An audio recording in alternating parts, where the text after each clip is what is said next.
Hello, everybody, and welcome back to the channel. Apologies for the delayed start. We're not gonna blame anybody because life is difficult, so you don't need blaming for stuff that's not really your own fault anyway. So Blame Sin. yeah, Sin did it. Blame Space Whale. Evil giant space whale. I am the Bardic Knock. I will be the GM, storyteller, narrator, person who mostly just says, yo, that sounds cool, let's do it. You can find me on the internet on Twitter, Twitch, Patreon, and YouTube, all as the Bardic Knock. I do a bunch of stuff. Probably too much stuff sometimes, but hey, so long as I'm having fun, it's all good. I will give a little synopsis of what we're doing and a little recap on last time after I have let the lovely voices all say things about who they are. I think that's it. Yep. Someone else. Talk. I guess I'll talk first. Hi. I am a tired boy, with emphasis on tired because this week has been a clusterfuck. I am playing Lilith, our good old all-bed Dark Knight, who, due to me being tired, may end up sounding a bit more sleepy. It is a thing. The only other places you would find me is either lurking in the chat here on Bardic's channel, lurking in the chat of other friends of mine who stream, or on every second Thursday, we're on Undead's channel where we play Curse of Strahd. And we just recently had shenanigans. We tormented a poor man whose son was turned into a vampire spawn, or was turned to a vampire, possibly a vampire spawn. I'm not sure the specifics. And yeah, it's great. Sorry, I love... The stream can't see this, but Rain's like shitposting little thing in the fucking Discord chat. Like, did you curse Strahd yet, son? Did you curse Strahd, son? Listen, once Strahd meets us, he's gonna feel fucking cursed. Like, oh god, I made a mistake. Look, I am a sucker for terrible memes. So, if anyone wants to share terrible memes, I'm here for it all the time.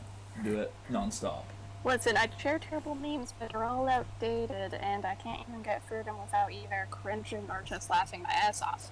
Oh no, I'm the same. I tend to share memes that I feel like are already, 2 years old. And people are like, why bring that up again? I'm like, it's funny!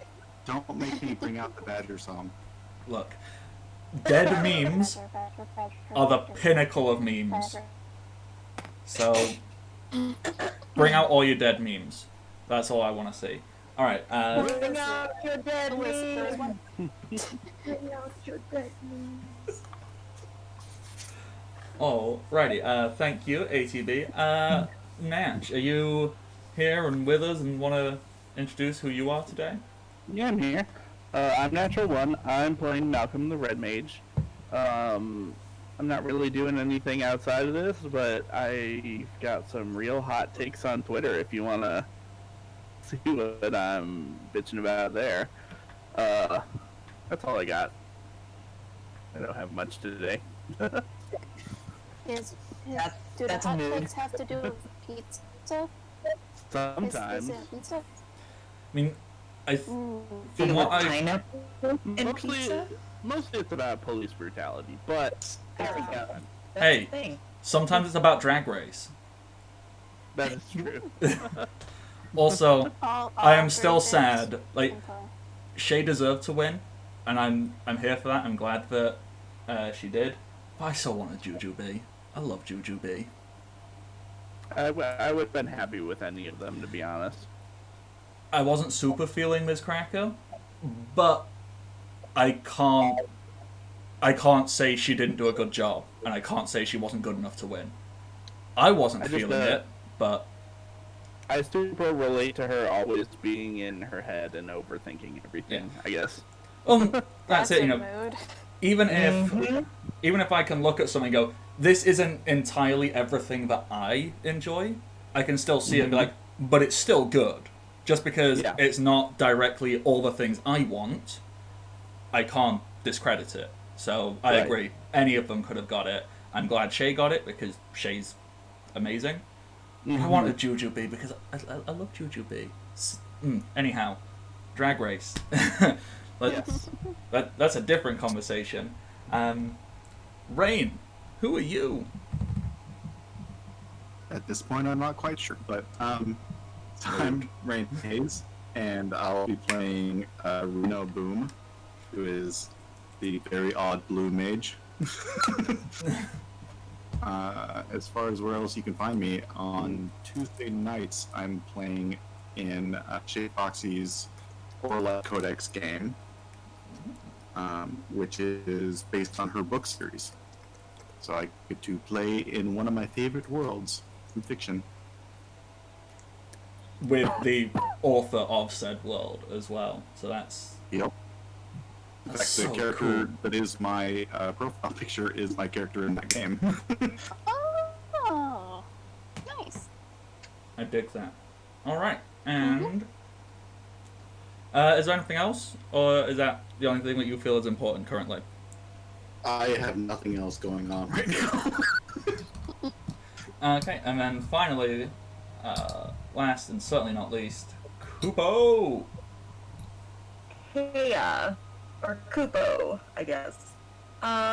Yes, people call me Kupo around the webs. I will be playing Kupan, who is a Moogle knight, so I'm living my best life right now. I thought you were a ninja. Oh shoot, that's right. Oh man, yeah, my screen name. My handle is Kupo Knight. You know what? On Twitter, you're living one best life. Here, you're living Alright. another best You life. know what? I'm just gonna confess to everyone right now, whoever's watching or whoever watches the VOD, it's my fault we were late. I just woke up, so You're now fine. everyone knows. It's fine. I am Sin. Okay. No, you're Plot not. twist. It was Coupon all along. It was cool all along. Spoilers. The final boss. I oh god, wouldn't just now I just imagine this little Moogle is like, I'm the boss, bitch. In terms of RPG or tabletop games, this is the only thing I'm streaming at the Mo, which is totally fine with me. There is no better game, I feel like, that I would be playing. But I do stream on my own Twitch, Kupo_Knight on Twitch. So yeah, that's about it. Alrighty. Okay. So, like I said before, I'm gonna give a brief recap and synopsis of what we're doing. Okay, so synopsis. Hey, it's Final Fantasy X, but with ROCs instead of the main cast, and also probably not the same story because we're gonna do more stupid stuff. It's gonna be more gay. There's probably gonna be more drama, and I'm gonna find as many excuses as to punch people in the feelings and make people go, "That's really sad. Why did you do that?" Gonna be full of drama, romance, and bloodshed, as Metaton once put it. Yeah, and also gay stuff. Also, have you played Final Fantasy X? Because it's pretty gay on its own. Excuse me. But it's not enough. I need to lean real close into my mic here, so I can make it gayer. Can Oh make it, my. always make it gayer. There we go. Just had to establish that. Okay, fair enough. So brief recap on things. While I try and turn off this fan because I think that's blowing into my mic and creating a horrible background noise. Yes. Recap. Last time we had our session 0, so we had like a big long discussion about stuff on like, ooh, we want this again, we don't want this, and this is the kind of stuff we want to do, and da da da da da. That's all very important. We all agreed upon safety tools and all that jazz. Of course, those are all still in play. So all of that, and then we did like a small introduction and a little bit of mechanics testing, so we all get a vague idea. Where the party all had a shared dream sequence in which they experienced Anakin 1,000 years ago being destroyed by sin. They interacted with a small ghost child who is the faith for Bahamut, because, you know, why not? And then we were introduced to the NPC summoner, the non-binary, gender fluid Raiko. Raiko, and their adorable little plush teddy weapon of Tauntaun, the purple Tonberry. And then after the dream sequence ended, everybody woke up, and it turns out you're all in the same inn, tavern type place, except Reno, who was asleep outside in a tree. And then we all woke up, and we all went down to get breakfast. That is where we will pick right back up. I hand the scene over. Unless you need more describing. I think Coupon ended with like walk in the middle of walking or floating downstairs. And so the I game think I'll so. yeah. I think that's what I was doing. So I'm still on my way downstairs. Oh. Alrighty. So 2 weeks and 7 in the morning. None of us remember anything. yeah, no, that's totally I'm fine. surprised I got this far. Okay, so let me do my best to try and remember. Raiko, they're wearing an adorable Moogle onesie with a little hood up, and they look scared, confused, tired, sleepy face, very adorable, very wholesome. Meanwhile, Lilith is there already in full armor. Yep. Reno was already downstairs in the tavern, like bar, cafe, whatever you call that type of Tavern, room. Bar cafe? Yeah, It's the common room. common room. Yes. Already demanding food, whilst the owner is still taking chairs off tables. Like, I haven't opened yet. What? I'll make you some food. Okay. Jeez. I think I was also telling a story about the people I met in that dream. I think something like that. I can't remember the exact specifics. So The point was I was harassing an innocent bystander. yes. So the rest of you all enter the room. You see Reno. You've all established. Oh hey, you were in that dream, and you were in that dream. Wild. The owner, bartender, person, they'll sort out all the chairs for one table that you can sit at, and we'll go and start cooking up some food. What do you want for breakfast? Meat. Meat? Aw. The two cups of coffee, black as my soul. and maybe some sunny side up eggs and toast. Coffee and some Kupo nuts if they have any. Alrighty. And you, sir, Mr. The person says, gesturing towards Malcolm. What can I get you for breakfast? Just coffee's fine. Alright, we're all incredibly healthy here, I see. Balanced breakfast all around. We're back with essentially a keg of coffee. This is my walk away song. And they walk off. They're gonna come back with some coffee in a little bit. Raiko is gonna sit there and kind of go, yeah, no, forgot to talk to me, I guess. That's fine. I'll wait. I'll get him when he comes back. So,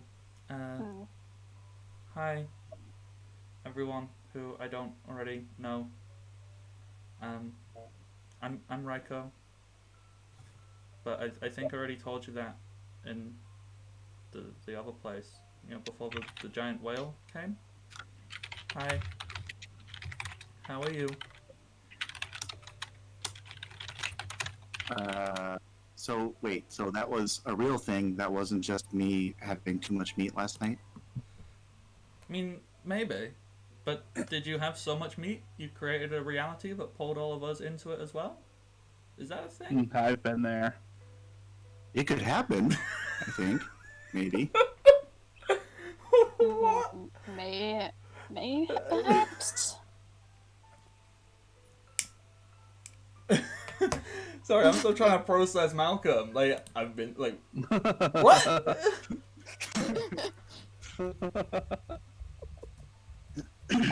I have to admit, like, just hearing you laugh, Bardic, was just making me start to laugh. Damn it, I can't laugh. I'm edgy. Yeah, Raiko, that goes entirely over their head. They have no idea what it was you could potentially remotely even be referencing. Raiko, wow, okay, so don't have too much meat before bed. Okay, that should be a thing, because I don't want to warp reality and mess with people. That'd be bad. Well, I mean, I don't want to do it all the time. No. I mean, we should... I don't know. I'm sure we'll learn more about it. So... Hi. Probably a little bit of forward and probably a little bit of an awkward question. But, yeah. We all shared a very strange experience that I think it'd be okay to talk about with you. So... I'm a summoner. And I mean, I know Lilith. Lilith came with me from home, and I know summoners can have like multiple guardians to come along on pilgrimages and stuff, and none of you seemed remotely taken aback or scared when Sin came along, and that was pretty cool. How would you like to try and do that not in a dream? You know, if you've not got anything else going on. Coupon is like just on the table because they're just way too short to sit down. So, I mean, it's probably rude, but you know, noodles. They don't. It's fine. I don't think they care. But he looks. They look at. They look at them and just go. I mean no disrespect, but you're a bit young, are you not? Probably. But, you know, someone's got to do it. Honestly, it was just how it was. It turned out that the best choice for going on this pilgrimage was young Raiko here. I'm not entirely sure. I just work here. I think Coupon just frowns at Raiko's answer. Reno's gonna put both hands on the table and lean forward towards Raiko. Very important question before I accept this offer. How many places with unique food are we gonna go to? I mean, probably all of them, really. I'm in. Oh, okay. Yeah. Malcolm's gonna look Raiko up and down and say, "Have you ever actually summoned anything?" Once. On purpose? I don't like to. Yeah, I just don't like to bother them. I think they have their own thing going on, and you know, I can do it now if you like. Is it wise to perform a summoning inside of a building, though, Raiko? Exactly what she says. What's your name? I apologize. Lilith. Yes, what Lilith said. Please do not. Oh, no, it'll be fine, look, okay, so just... Raiko, like, stands up and shuffles away from the table. The barkeep comes up and starts laying out coffee and, some eggs and just meat, just a plate, because you didn't specify, so it's got sausages, it's got cold cuts from last night, it's got bacon, it's just got everything they could think of, like, oh no. So I literally take a handful of just random meats and just gnaw on it. Yeah. So Raiko kind of shuffles away a little bit, hugs Tauntaun to the chest, and then takes a deep breath, lifts Tauntaun up in one hand and holds the other out and does like a little spin. It's very artistic, it's very dancey, it's very serene, it's very graceful as they do this kind of spin, and then they let out a large breath, and a bright, shimmering light comes off of them as you feel, all of you, surrounded by the same shimmering light, as seemingly from out of nowhere a large ruby appears, and that ruby kind of like just cracks open, and out of it the smallest, probably about the same size as Coupon, smallest, tiniest, most adorable little fluffy little fucking thing jumps out. It's got like a jade emerald-ish tint to its fur. It's got big pointy out ears that kind of flop a little bit. It's got a big floofer tail, and it's got a ruby gemstone embedded in its forehead, and it just goes. Rita's going to jump on top of the table, throw off her robes, take out her gun and blade, and go, "It's mine! I'm gonna kill it!" Lilith guards her 2 cups of coffee and her plate of food when they do that. Yep. This is Carbuncle, by the way. Just in case anybody needed that clarifying. The Carbuncle just goes, "Ah!" and leaps, and it sits on top of Raiko's head and just kind of like hides. You are all still covered by this shining, shimmering light. It's like you've been put in like a small sphere of this reflective surface. It's no fair. You can't hide from me. Come out. I'll let you have the first hit. Come on. Coupon like brings out their daggers and like kind of puts themselves in front of Raiko and Carbuncle, and just looks at was it Reno who looks at Reno and just like, are you mad? Do you not know what an Aeon is? Is it powerful? Yeah. And then you're like, yeah, and then just looks at Reno and just.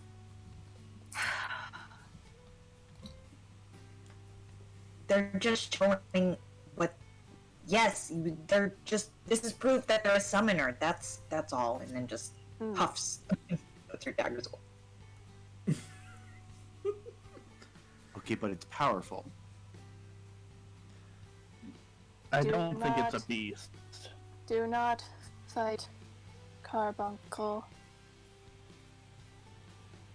And Lilith just takes a long sip from one of her coffees. She's actually like just holding both of them and just periodically taking sip from one, sip from the other. Double fisting. I like it. Yes. Just start grumbling to myself, put my sword away, get back down, and start munching on the meat. See, I wasn't expecting everyone to go, I want to fight it, so now I need to crack open the Carbuncle stats, because I don't actually know what Carbuncle can do, aside from cast Reflect. Okay, so there. Okay, so what can Carbuncle actually even do? You can go meh. Many and varied things. Okay, so.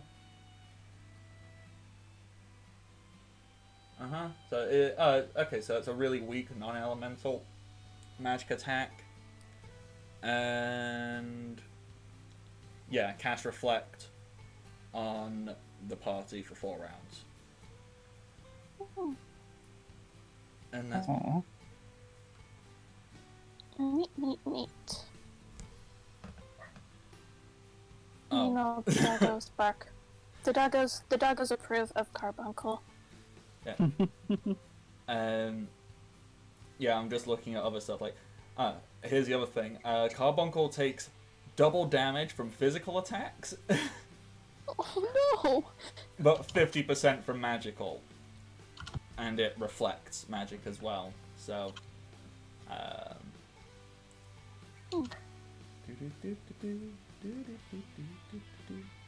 yeah. And it knows the spells Dia, Wall, and Meteorite. Okay, so if you want to fight Carbuncle, you can, but Carbuncle is not a fighter. You could fight Carbuncle, but at what cost? Like, Carbuncle is just sat nestled on top of Raiko's head, like just trying to hide behind Raiko's horn, like peeking out just a little bit, like. Reno's back eating meat, just kind of glaring at him. Carbuncle will remember this. It only lasts for about 4 rounds, so it disappears in like 30 seconds, give or take. And with that, the reflect drops, and Raiko's like, yeah, so this is the only one I have for now, but that's because I've not really been anywhere else to get more. They're all over the place, really. I didn't know where to start, so that's why I came to Luca, because I thought that would be a good place to decide where to go next, really. I don't really know what I'm doing. Well, that's the best place to start. Yes. Alright, I'm in. That's all it took. I don't know what All I'm it doing. took. I'm in. You see Raiko, they hug Tonton and go, yay, I've got friends. Nice. Alright, let's not get ahead of ourselves. Oh, okay. How dare. You don't have to be my friend, but I can be your friend. That's not how this works. Oh, okay. Meanwhile, Lilith is just being very quiet, sipping at her coffees. Also, Just like, don't worry about paying for all of this. I'll cover it for all of you. So eat up, drink up. I've got the girl. It's fine. you sure? Yeah, I'm not gonna use it for anything else. I got Tonton. Oh. I don't need other things. You're gonna eat Tauntaun? No, as in, I don't need to buy weapons and stuff like that. Yep. And that's what people mostly use money for, right? Weapons and stuff. Kind of. I mean, I mostly use it for food, but Yeah, that would make sense. And you realize Raiko totally missed ordering food again because the bartender just walked off. And Raiko's like, oh, I'll get him next time. Next time. So, yeah. it's gonna be a very hungry journey. Lilith, it moves her plate where there's still a piece of toast. A toast left over towards Raiko. You wanna eat? Yeah. Raiko takes toast and just nom nom nom. They pause and take a moment. They look they're holding Tauntaun, and they look like they're going to offer some to Tauntaun, and they look and realize there's other people nearby and goes, no. Nope. I'm around people. I don't feed my stuffed animal around people. That'd be weird. That'd be weird, right?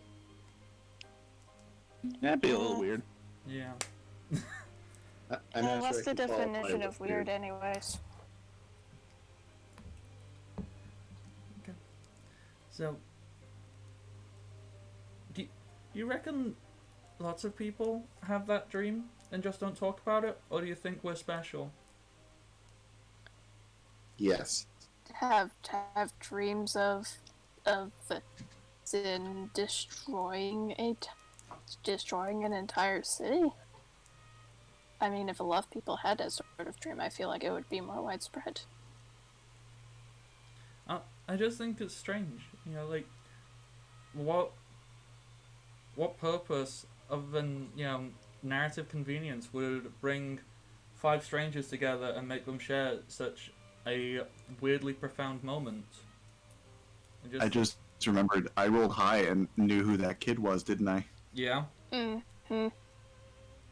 Like, well, who gets visited by a faith in their dreams?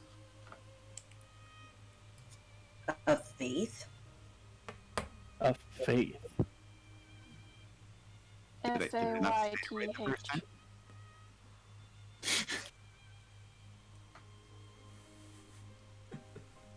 Did nobody else see the kid? I saw the kid. I think we all saw the kid. The We faith all- of Rock-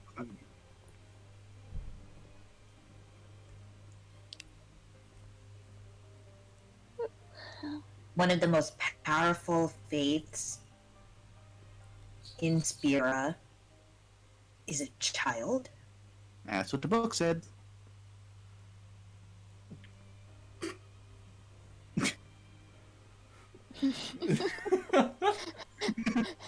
It's just like, well, when you put it like that. It's like, oh, I guess, yeah, the book. The book.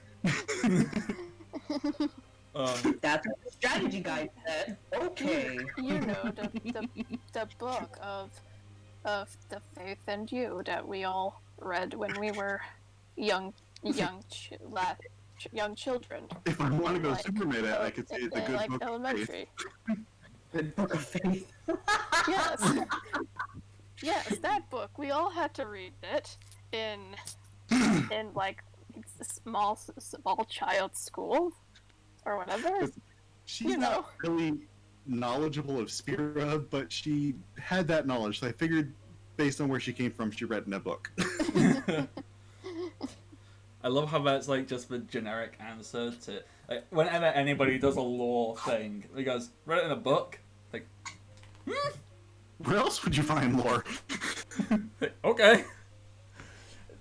It just always amused me because somewhere out there is just one book with all of the information in. It just has golden letters that says lore. It's just titled The Book. And the problem is, no one has ever read it. Like, no one's ever read more than one page of it at a time. It disappears after someone reads a page. It's what happens when you put all the Elder Scrolls together. It's an SCP.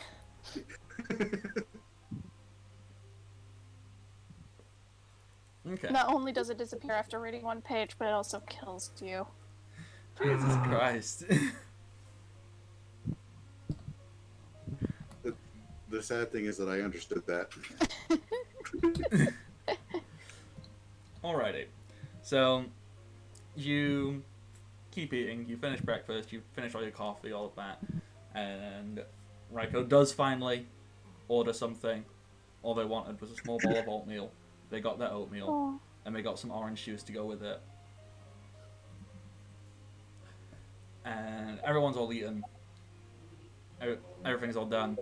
And you see, by the time you're finished, the rest of the common rooms is more set up, and there's other travellers and whatnot. They start to come in and congregate and get their breakfast and stuff like that. And Raiko just kind of looks at the group and goes, so, I already said I don't know what I'm doing, right? So Yes, you You did. may have mentioned it. yeah, because there's so many different places to go, and I wasn't sure what would be the best direction to go in the first place. I know there's a temple on Kilika, and I know there's one on Besaid, but we have to take a boat to get to them. Or we could just start walking, I guess. Because I think the next closest place would be Jose, that we get through by going down the high road. Ooh.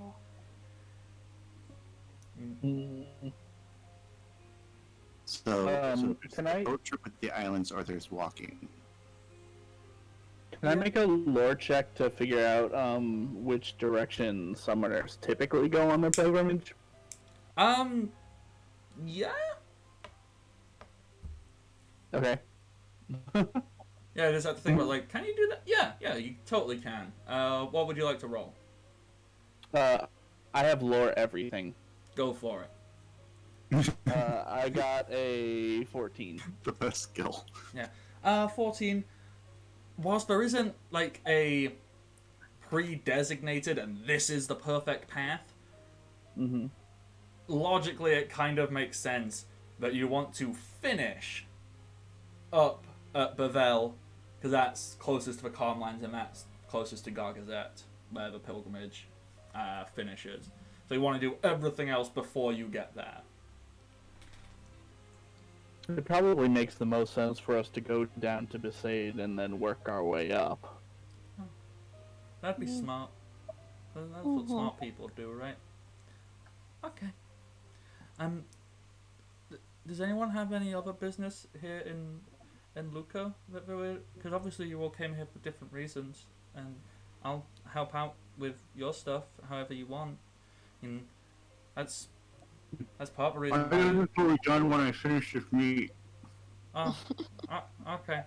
Because I know, well, Lilith came with me, but we were also here to do some stuff with Lilith, and we already did that. Mm-hmm. All of my business is practically taken care of. Yeah. So that's that done. I'm largely here to eat food and study monsters, so I can do that anywhere. Huh. I don't think there's many monsters in Luca. I think you'd be surprised. I mean, I'm sure I could find some if I tried hard enough, especially if I brought them back with me. In this world, there is always at least one monster running around. It's just a matter of looking for it. Okay. Not every monster is a fiend. That seems.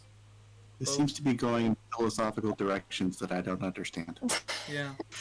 That seems to be a very pointed remark, probably directed at something directly tied to your personal history, which I'm not going to press you to share, but if you ever felt the want or need to, I'd be more than happy to listen to it. Wow. We'll revisit that at another time. Okay. I'm sure it'll come up. Yes, maybe when we all know more about each other and are more closer and whatnot, then people will reveal more about their past. I'm writing a book on monsters. I take out a giant book and slam it down on the table. Oh, that's the book he was talking about. That's a very big book. Okay. So, I guess we need to find a boat? Either find a boat or rent one that is already going to Besaid. Okay. So, how do we feel the best way to go about that is? Probably Good. the docks. The docks, probably. Wouldn't make much sense to go inland. Unless Luca strangely has their port inland, and then they're like, "Oh yes, I have a boat. Come on, let us walk all the way over here because this is where we keep the Does boats." this place have skyships? No. That's a thing? Oh. Maybe. I'll put my book away. I love the image. We go, no, maybe. And just subtly pull the book off of the desk. Like, okay. Well, should we go and explore and try and find a place? Obviously, I don't want to pressure people. We can go and do whatever other people want to do. And there might be blitzball matches going on today. I'm not sure. I don't know if that's something people would want to watch, or if we want to spend time here, or I don't know. Or we can just wander around until we stumble into the plot. That also works. I mean, where's your summoner watch that says this many days until the end of the world?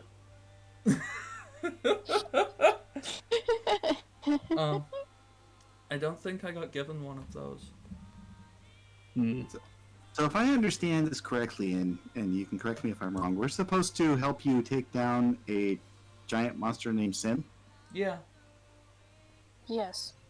I'm gonna nod sagely and then just kind of lean closer to like, what's Sin? Sin is our how best to phrase this? Sin is our eternal punishment.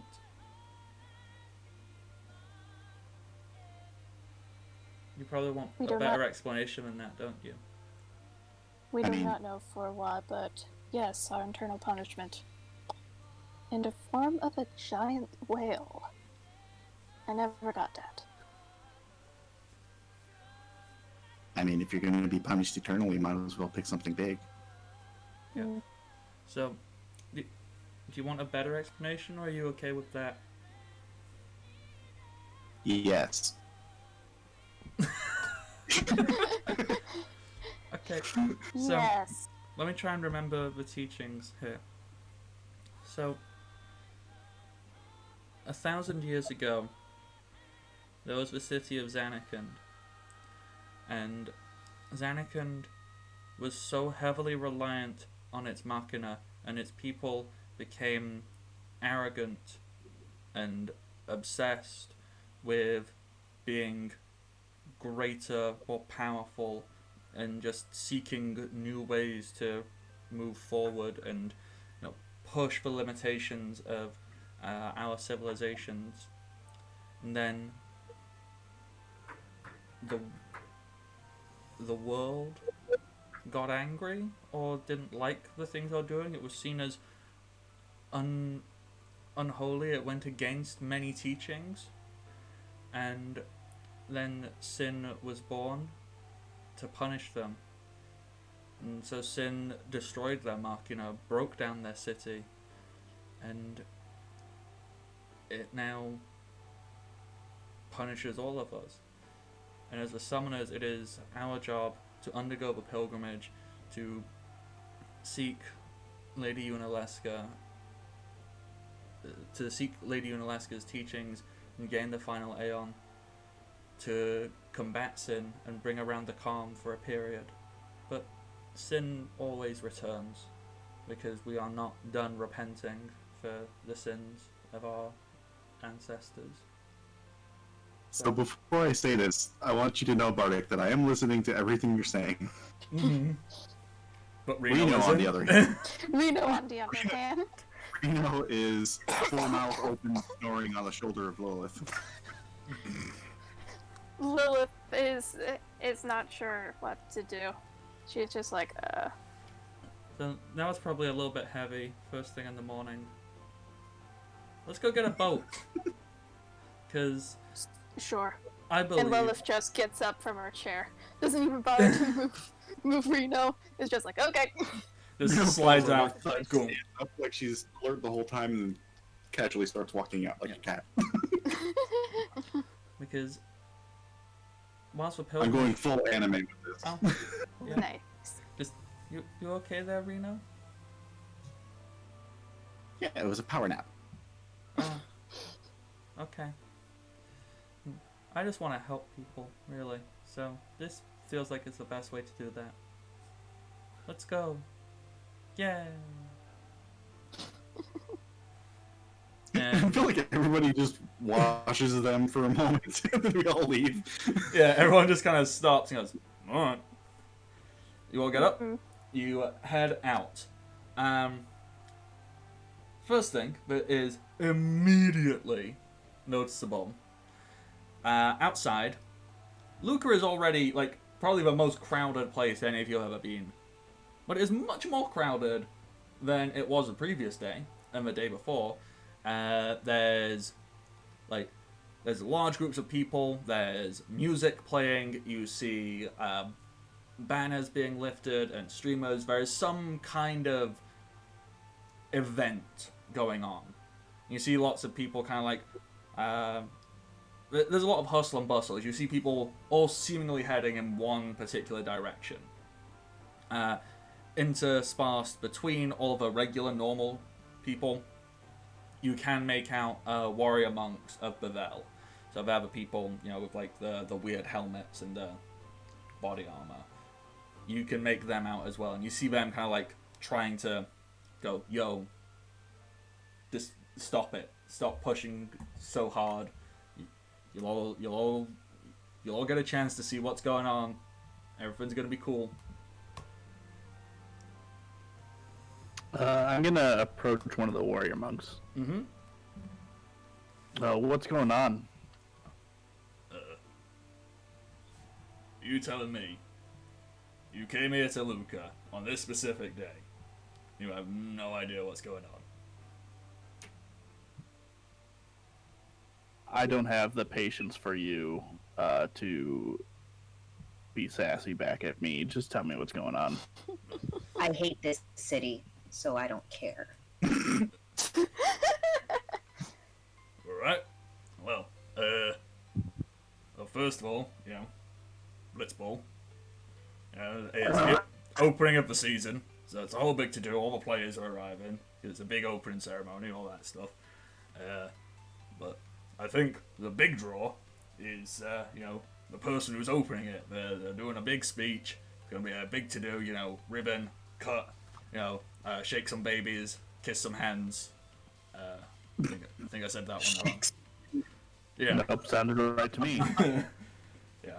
So, No, shake babies. Eat the babies. Yeah. So it's, one of the maesters is coming in today. They're arriving on boat from Bavel. So that's Which one? Which one? Which one? You know, only the biggest up-and-comer, the one everyone's loving and talking about all the most. You don't know, do you? I do. Alright, then spit it out. It's Maester Purmt. What do I know about him? You want me to get some water? What we have?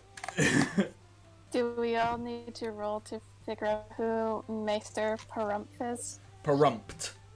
Purmt. Purmt. So P-U-R-M-T. P-U-R-M-T. Purmt.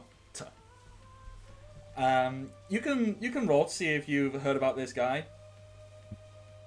I only got an 8. 8. Nah.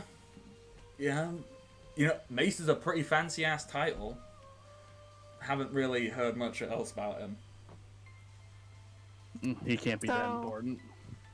Would it just be 2d6? Or... Do you have any lore skills? Or any skill I you have could justifiably roll? 4 in lore. For... Like... Wait, hold on. Can I I roll with only- inquiry? I only have, I got like +4 in lore. Sorry. Did you I'm specify terrible. what lore? The only thing I wrote down is M, so I'm assuming that past me was like, oh yeah, she'll get it. So it might be magic. It might be lore of magic.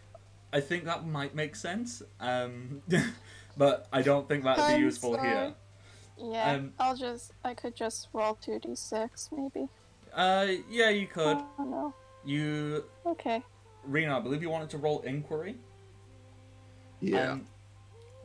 You can roll inquiry if you want to just as like you are inquiring either to this guard or people around, see if you can pick up a few bits and bobs of information from what's going on. But yeah, I'm I rolled sorry. 6. I'm sorry, everyone. I'm Uh, terrible. Okay, We so both rolled 6s. okay, so ATB got a 6, Kupo got a 6, and Rain got an 8. Okay, so with 6s,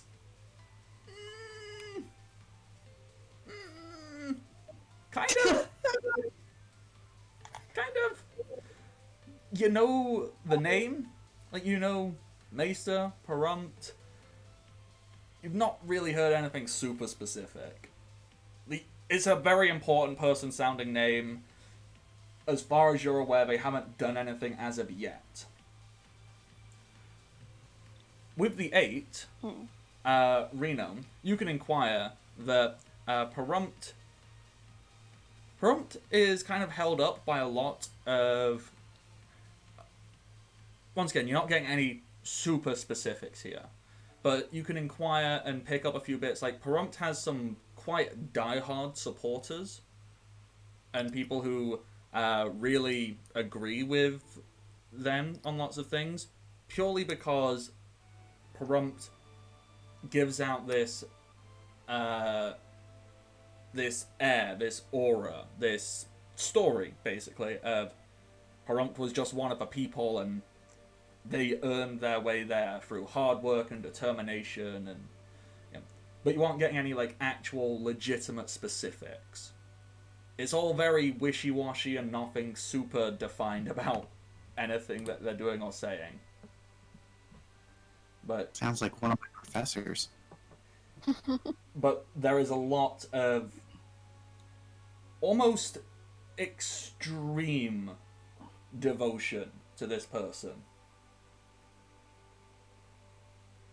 Which is weird, because if they're just a representation of a religious order, why are we focusing so much on the individual? That seems a bit sus. Let me just turn that on. So. I'm gonna lean into Malcolm. I don't know why, but I am very suspicious. That's kind of my MO, so you're in good hands. The MO of Final Fantasy, always be suspicious. Look, if you're gonna get introduced to a named character, they're either gonna be very helpful or they're gonna be the villain. Or both. Or the both. love interest. Yeah, Kupan does not like the teachings of Yevon anyway, so they're already like, well, as much as a Moogle can, they are frowning off the bat and probably just ignoring like the explanation of who that Maester is. Yeah, like Lilith is just keeping quiet, whilst also watching out just in case anybody tries to run by and knock over Raiko. yeah. Okay, so you know that's who's arriving. Obviously, like you can follow and go and find out what's what. You can interact about it. You can just go, okay, that's a thing. Don't care much about it. We're gonna go find a boat. Let's go find a boat.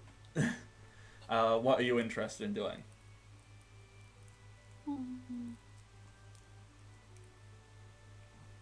Plot or shinies? Plot or shinies? I think it's plot in either direction. But also not doing plot. That's my MO in video games is basically, okay, where's the plot? Got it. So I'm gonna ignore that until I've just drained this town dry of everything I can do in it. Quite frankly, I am astounded that none of you have gone, Blitzball season's starting, where do I sign up? I didn't do Blitzball when I played Final Fantasy X. Then this is the best place to start? Question mark? Like, you don't know if you know this about me. I'm not really a sports person. I mean, same. But also, I'm the same, yet oddly enough, it was one of the like only like side games in a Final Fantasy game where I kind of enjoyed, but still I still didn't focus on it a lot when playing. Look, Um I have played the Blitzball I've played is all the mandatory Blitzball to get everything you need, which amounts to having to play approximately 50 matches to get God damn. to get all of Walker's overdrives and to get yeah, the that's right. Waka's Overdrive needs the fuck. Yeah, that's why I never got it. yeah, to get Walker's overdrives and to get the Jupiter sigil to get Walker's best weapon fully upgraded. And bear in mind, I've probably done that every time I've played Final Fantasy X. So at least 4 times Damn. I've done that. And that's not including all the times I've played it in Final Fantasy X-2 as well, which is mandatory if you want to get 100%, because you need to play Blitzball. So I've played it more than I should have, and it's both very fun but also very frustrating. Yeah, it was annoying just to get the fucking jet or like that first game you ever play. The mandatory one. It's Yeah. like, god damn it. That the thing is, right, that mandatory game is the worst possible introduction to the minigame, because that game is so stacked against you. Yeah! It took me so many times to fucking win. I was just like, ugh! Oh yeah, I understand what they're doing. They're trying to go, oh wow, yeah, you're the underdogs. But I'm sorry, when the best tactic is to go and score 1 goal and then get the ball and hide behind your own keeper. Because that's the best tactic, because they can't take it off you if you hide behind your own keeper. Oh. Not a very good introduction to it. It is a lot of fun, and there are mechanics somewhere in this PDF, I think, to how you would play it. It's in there. Yeah, there is. It's in the Final Fantasy X section. Yeah. Yeah. Yeah, that's an option. We can all go, nah, we want to become Blitzball superstars. We want fame and glory. Sorry, Raiko. We need to make Raiko a superstar in Blitzball. To earn that 1 Aeon that doesn't exist in this world otherwise. Yeah. Okay, actually, that'd be a real... Don't do that to me. Don't do Plans! Plans! We just find out, like, oh, there's an Aeon that just appears if you're really good at Blitzball, and we're all just like, No. okay, time for sports. No, that's how you get Leviathan. The faithful Leviathan is the League trophy, but no one knows that. It's the ball that's used in the final Blitzball game. Yeah, so that's why you need to find the faith. You need to get to the League championships. Okay. You know, that would be great, honestly. It's like in like Paper Mario, where with the stars, it's just the winning belt of the wrestling place.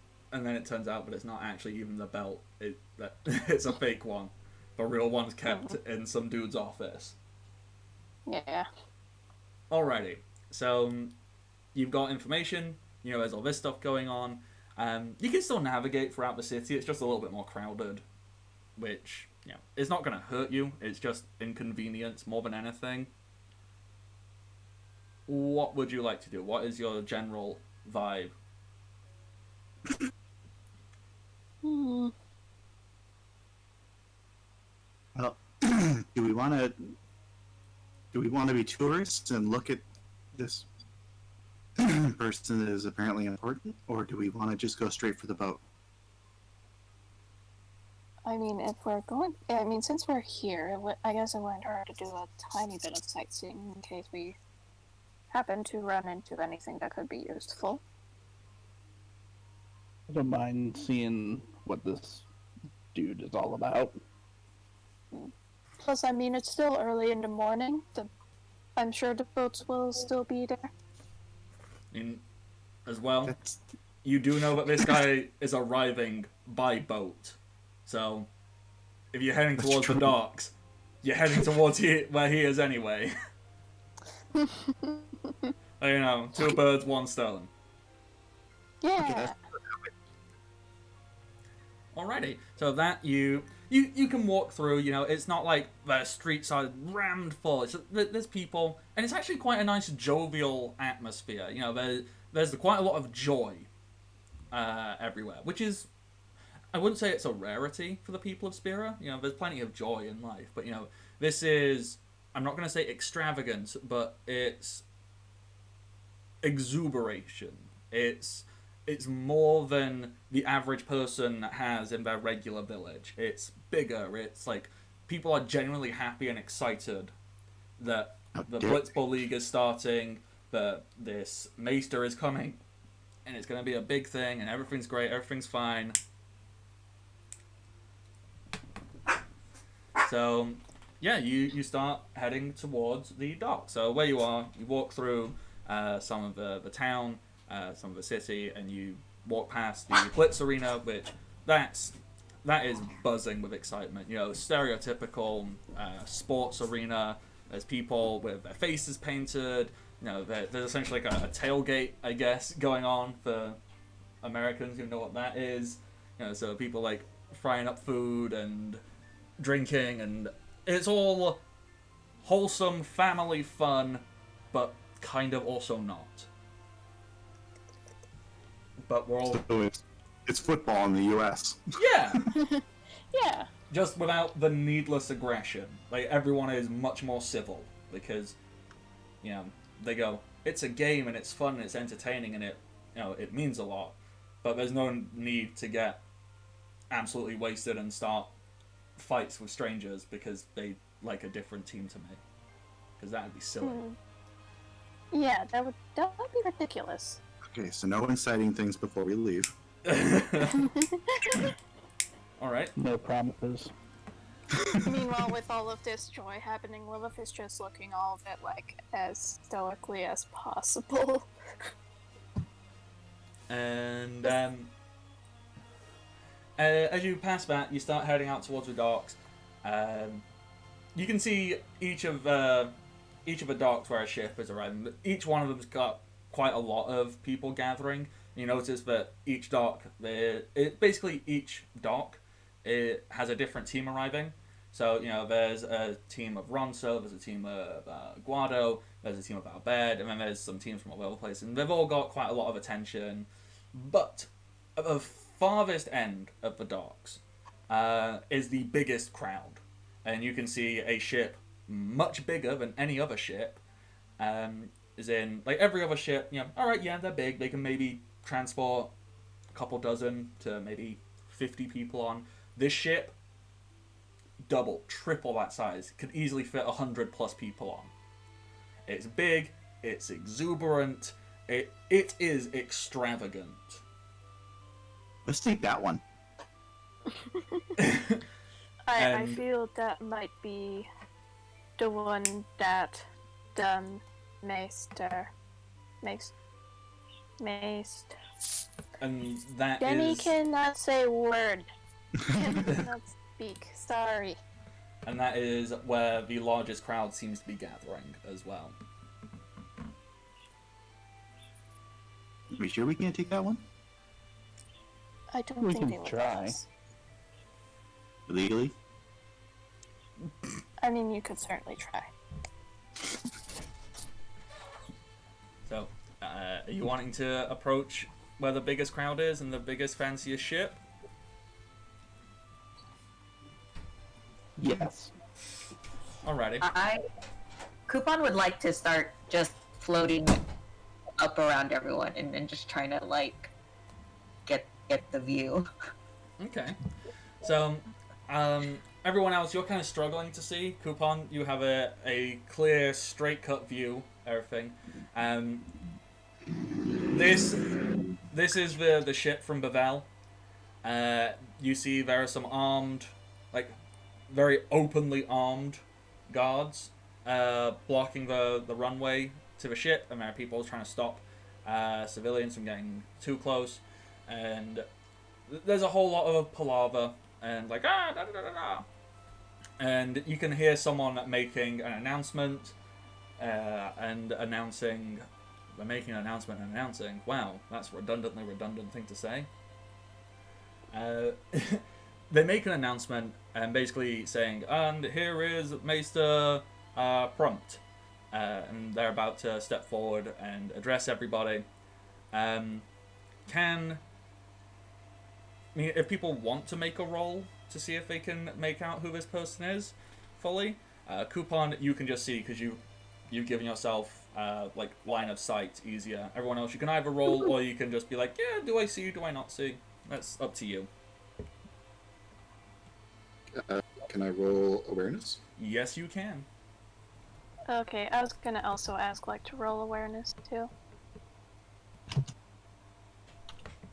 Oops. I think Malcolm would be more interested in just making sure our summoner friend was not getting jostled around in the crowd. Wow. I see several people at their computers playing. Yeah. I see. Okay, so with a 16 and a 14, which, bear in mind, this is on a D. The highest number you can roll is a 12. So, let me just double check what a 16 counts as, skill-wise. Okay, so, impressive is a 14. So, an example of an impressive feat is to drive a motorbike across a collapsing bridge. Like, that would count as an impressive feat. And that's what a 16 and a 14 count as. So, I don't know what the equivalent of that is for looking at something. We managed to like see all of him or them. Like every single feature of this person we see and we noticed. We have a complete Is there type a of computer awareness soul? of him and his guards. Yeah. Okay, so,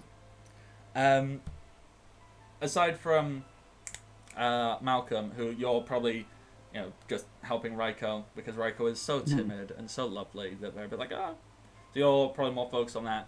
The rest of you can make out this person. They're quite short. Maybe like 5 foot. The robes they are wearing seem slightly oversized. Like you can see, like where the sleeves would end, they go a little further than they should, and they kind of droop. Their skin, like the skin they have on show, it's a slightly unnatural shade of orange, with some very light marks around their eyes. Their hair is unkempt and not particularly well groomed. They look... It's just an unpleasant sight, all in all. And not because, they're not aesthetically pleasing. It's like, no, they just give off this aura of arrogance and entitlement. What a thing to crit on. Like, it's disgusting. Like, you're looking you're probably one of the worst human beings in the world. Like, just... I can just get that vibe. I just got the joke. Yep. Oh. And you see him kind of walk out and he goes, I get it now. excuse me. No, you're in my way. Just please step aside. Look, I am the maester. I am in charge here. Okay, great. And he kind of like rolls up his sleeve to give a thumbs up and gives like this awful smile. This like smug, like he doesn't show any teeth. And he like purses his lips as he does this awful thumbs up.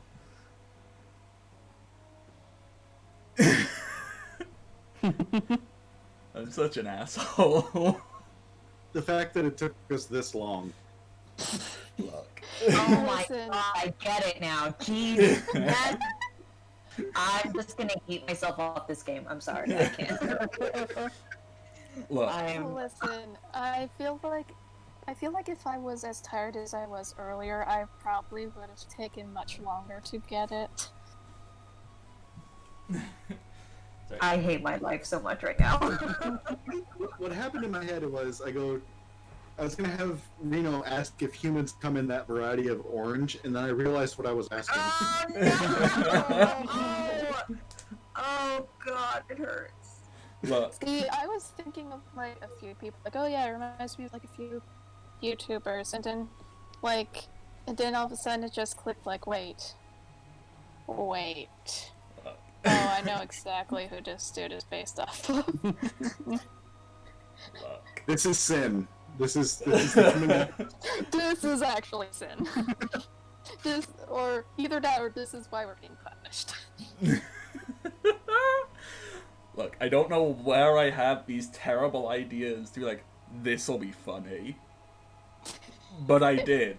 And So this is our next combat encounter, is what you're saying? This is what, sorry? Our next combat encounter?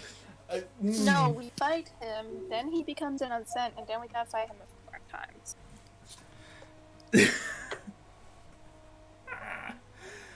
I mean, I have a goblin bomb right here. I could just. to be fair, I know a big chunk of this comes from in my session 0, and we're talking about, things we would like to include. And I was like, how can I just make the worst fucking villain? I'm like, well, I don't need to create anything. It already exists. It's great. I'm gonna enjoy the moment when I get to fight this dude. See, now I gotta pick if I'm gonna do that final thing that we talked about on Sin or on this guy. So, as Maester Purmt takes the stage, what you actually notice is they put a little box for him to stand on that they try and hide, so he looks taller. It's just this. So it's him and Farquaad. Yeah. It's just, you can tell immediately that this is a type of person who is just the worst type of person. Yet somehow, people obviously don't like him. Because people have eyes and ears and a brain and can contemplate and understand things. But then there's also people who do like it and support it, and either they are just ignorant, or they are aware of the terrible things this person stands for and just don't care. And I can't understand why they would be like that, but apparently they are. So, you do get a mixed reaction from the crowd. There's lots of people in the crowd who are like going, cheering, whooping and hollering, making more noise than the people here to celebrate sports. But there are people who actively oppose this, actively dislike this person, showing distaste at his presence. You hear them booing and shouting stuff, but you hear people praising and shouting things just as if not louder. And as he takes the stage, he goes, "My fellow Spirians, it's so great to see you all here today. It's such a wonderful day. It's great to be here. So, I know lots of you are here to celebrate Blitzball, Spira's greatest game. I love it. You love it. I could have been a blitzer, but I decided, nah. I'm gonna get into this religion. I'm gonna follow the teachings of Yevon. It's gonna be great. It's gonna be wonderful, brilliant, great. It's great." And As the student is speaking, Lilith just slowly but surely makes sure she is near and ready to just protect Raiko. She doesn't know why. She just feels like, I must protect the small. Now, as many of you know, I started from nothing. Just a small inheritance from my millionaire parents. Just a small inheritance. Started from nothing, just like all of you peasants. And I got here, a place of immense privilege and power that just goes to show that anybody can do it if you're great. Reno needs a bath.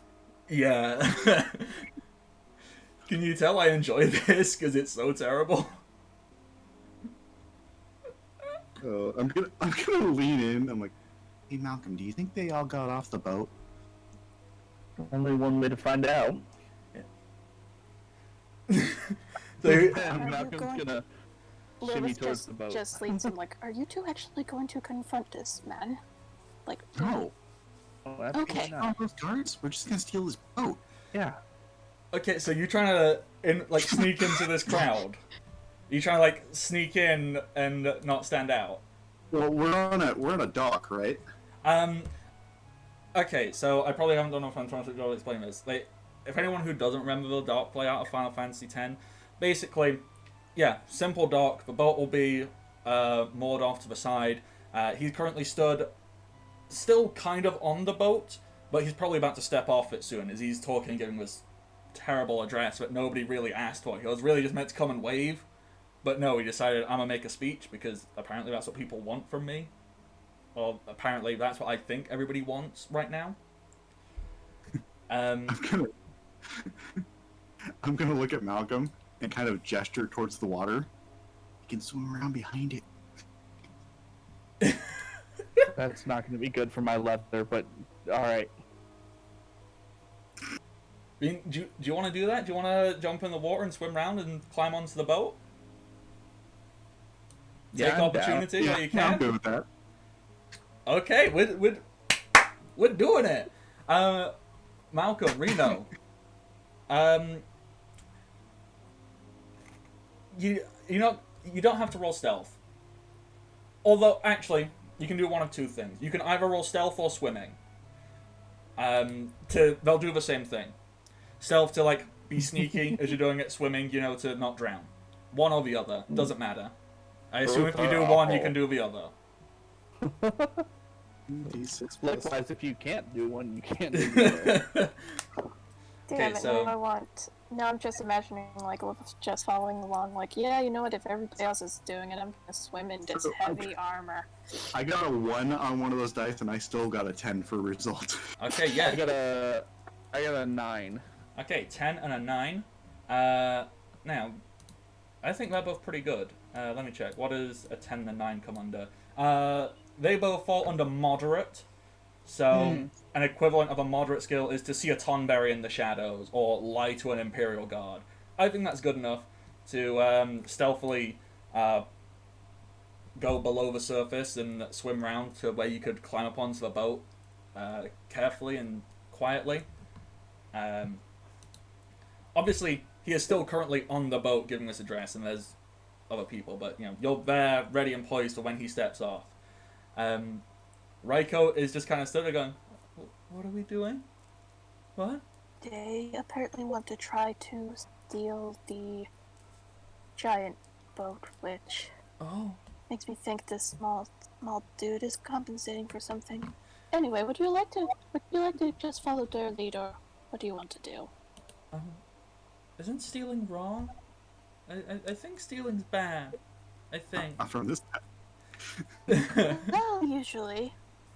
But also, I get this very immense feeling when looking at that man to vomit. What do you think, Coupon? Coupon, are you still here? Have you disappeared?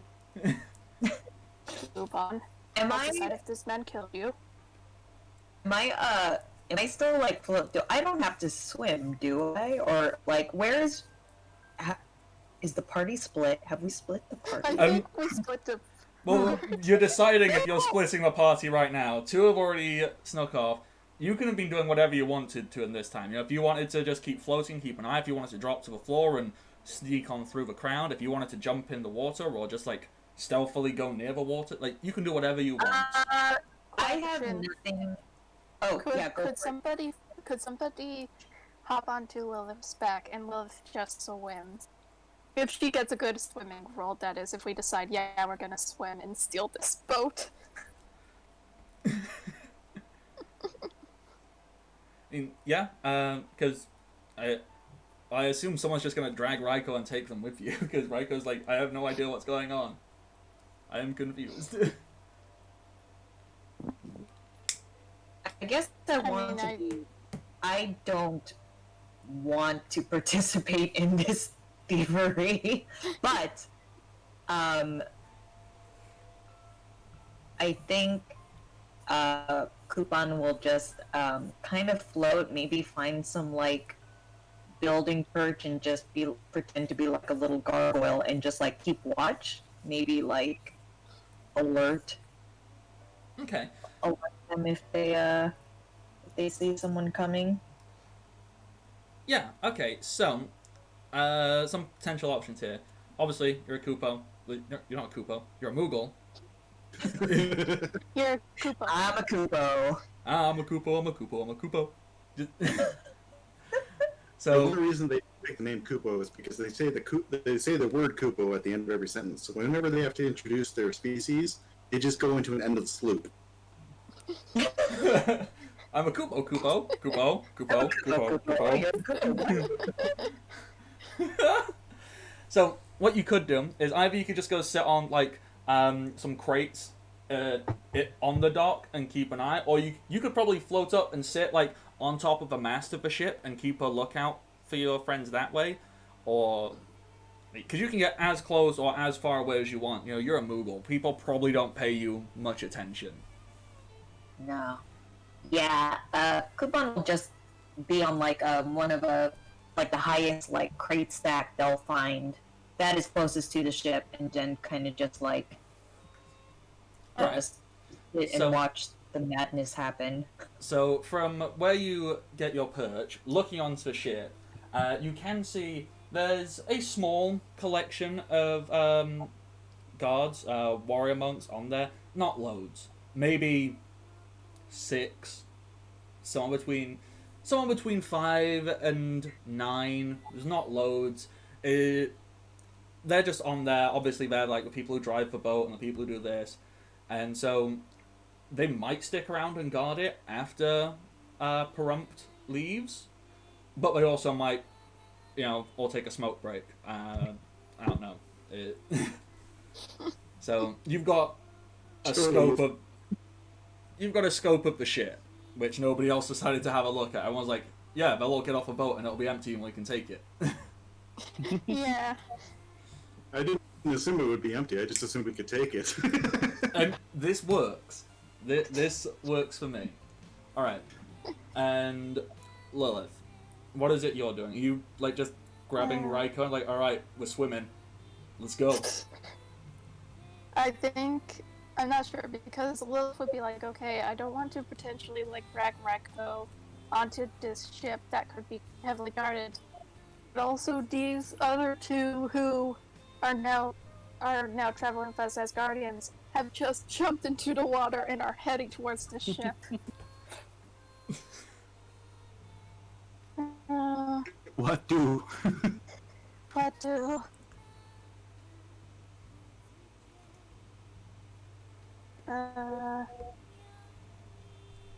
Actually, could there be like a place where, not on the ship, but like Lilith could just swim out and just stand on standby, maybe? As sort of like a, okay, if anything happens, we can just swim over. I don't know. I mean, you could just be in the water and not be getting directly up to climb onto the ship. You can be in the water and ready, or you can like perch yourself at the edge of a dock so you're not having to swim. You can like stand on solid ground. Like you can put yourself in a position ready to do something if stuff kicks off. Yeah. Yeah. I think with like how I want to play Lilith, that would be what she do. She'll just be like, "Come on, we will wait over here. If anything happens, we'll be ready to act." And she just guides Raiko and Fontan over to a small, like, secluded part of the dock where it's close enough that if anything happens, they can react and be ready to help. Alrighty. I would just like to repeat from earlier to future Bardic and to my current party that I apologize for what's about to happen. I don't.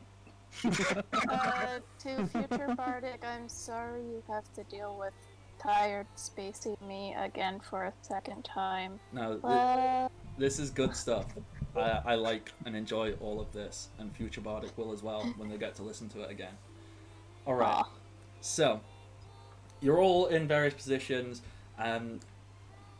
If I was to draw out a battle map of this, who needs maps? We've got imagination. Bolt, Malcolm, and Reno, you've swum round. You are ready. You can essentially climb up onto this boat when you so wish. Coupon, you are perched. You can see Boat, Lilith, and Raiko. You're a little bit further away, but ready to jump into action if need be. Purmt is finishing off his long, rambly speech, which a synopsis of is, I'm great, I'm amazing, thank you for acknowledging how amazing I am, don't you know I'm great? By the way, I'm great and rich. And everyone who doesn't like me is a liar. That's basic.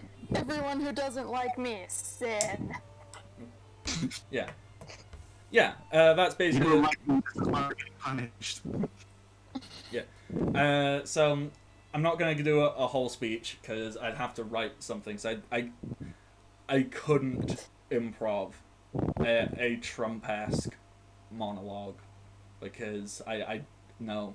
Trump and improv, that's why they sound like that.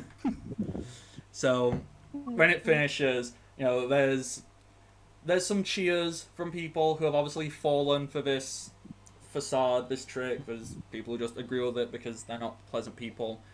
There are people who are only there purely to show disgust, and with that, Purmt gets led off with the two warrior monks who are beside him, and another two from off a boat, and almost immediately, some random person in the crowd pelts him with a rotten tomato, just hits him square in the chest, and he acts like someone just assaulted him with a sword, and it's a whole ruckus. The crowd gets very whipped up in a frenzy, and there's lots of hustle and bustle, and it's very hectic and chaotic as the crowd very quickly starts to move away. It's very over dramatic, save the Meister, come on.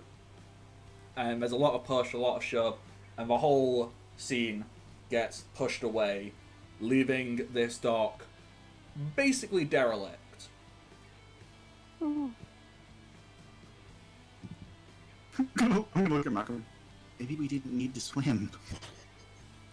Yeah, it's good exercise. Well, It's true. the thing is, Lilith is just oh god, I'm so glad we moved out of the way of that. that's it. If you hadn't have gotten yourself here out of the way, you would have been swept up and shoved off away with everyone else. Mm-hmm. You would have been forced to leave the area. So actually, all of you moving and separating out from everything, real smart move. Oh. So the ship workers are still on the ship, they didn't get off? There's a few.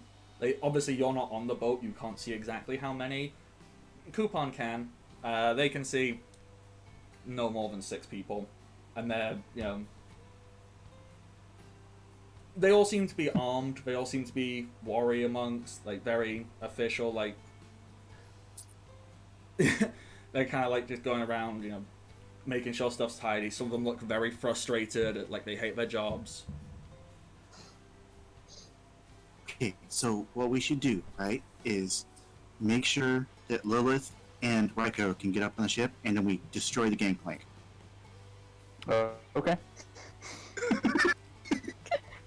Just destroy the gangplank, the one way to get off the ship without, I guess, jumping. I got a whip. I can Indiana Jones it. Who's that? The next dock probably has a gangplank. Okay. So, how do you want to initiate this plan? Two most reckless people in the party. Because these people have no idea that you're anywhere nearby, so you can, if you start anything, you can essentially get a preemptive strike on these people. So you can jump in and take these people out super fast. So I want to sneak over to the side of the ship and kind of wave Lilith in. Okay. So Lilith, are you waving Lilith to like just go and walk up the gangplank and walk onto the ship? I'm generally just waiting. I don't have a plan beyond that. Okay. Lilith very confusingly waves back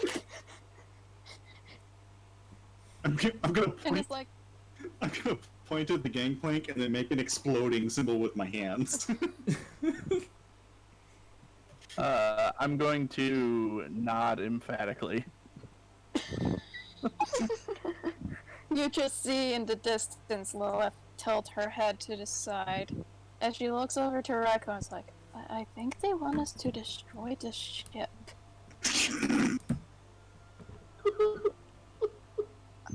I don't know what they're doing.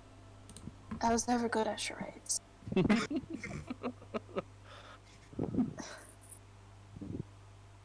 I'm gonna go in the head. I'm just gonna sigh, and then start summoning a goblin bomb and go. Just get on the boat.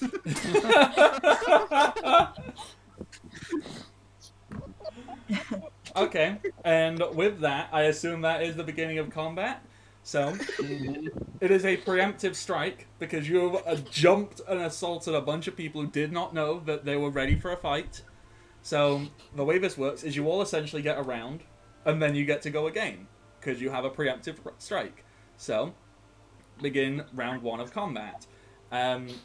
For reference here, Malcolm and Reno, you are a short distance, so that's your range. That's where you are towards these 6 combatants. Coupon, Lilith, and Raiko, you are a medium distance.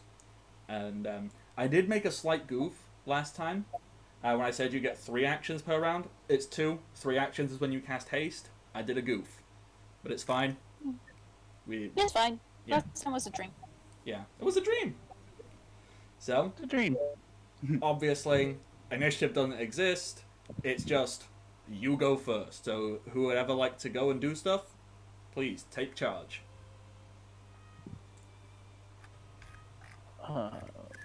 So what kind of folks do I see in front of me? If you jump up onto the ship or you've clambered up, like, how exactly Yeah. are you pulling up onto the ship? Are you gonna have like one of those, one of those like sexy slow-mo moments where you kind of like push up out of the water and you like flick your hair back and you're glistening and it's amazing, or you just like throw your whip up and like yank yourself onto the boat and do some Oh ridiculous no, I thing? totally yanked myself up with the whip. Nice. You just ha. Nice. You see 6 people sporadically spaced around the boat. They're wearing armor. You can see that they're armed. The weapons they're carrying are definitely not standard. They're not carrying swords. They're not carrying melee weapons. They're essentially carrying like long clubs. But they seem to like, I don't know. They're like weird long clubs, but they're thin at one end and slightly thicker at another. And they seem to be two-handed, but there's like a little area where one hand rests and a little area for their finger to rest in. It's weird.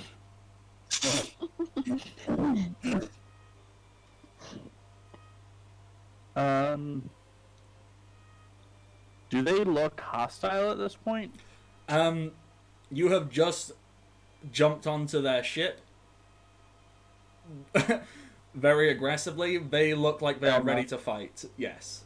Okay. Well, not right away. then- They're a little bit taken aback, but they look like they will fight. Okay. In that case, I'm going to, since we have a preemptive strike, I'm going to point my hand at one of them and start casting fire. Okay. So this is your first time casting a spell. Mm-hmm. We discussed this last time. The way spell casting works is it's a slow action, so everyone else will have their turn. It comes back to you. Your spell will activate. Something which is also an option. I don't know if you want to do it. You can make any spell be a group target. So you could hit everybody with fire if you wanted to. You could hit all 6 of these people. Oh. It just deals slightly less damage. How do I do it? Where? Sorry, I missed that part. Okay. Look. Yeah, so if you go to magic, right? Okay. And then look at any of the spells. So fire, for example, right here. It says target single or group. Oh, okay, yeah. And so if it's a single target, it's going to deal power times 3. If you want to hit everyone, it's power times 1. Alright, let me look at my... Sorry, let me look at my mind. Power times 1 plus 2d6? Yeah. Okay, yeah, no, I'll hit everybody then. Yeah, just... So... You still want to point at one person to, like, just confuse them, and then everyone sets on fire, or...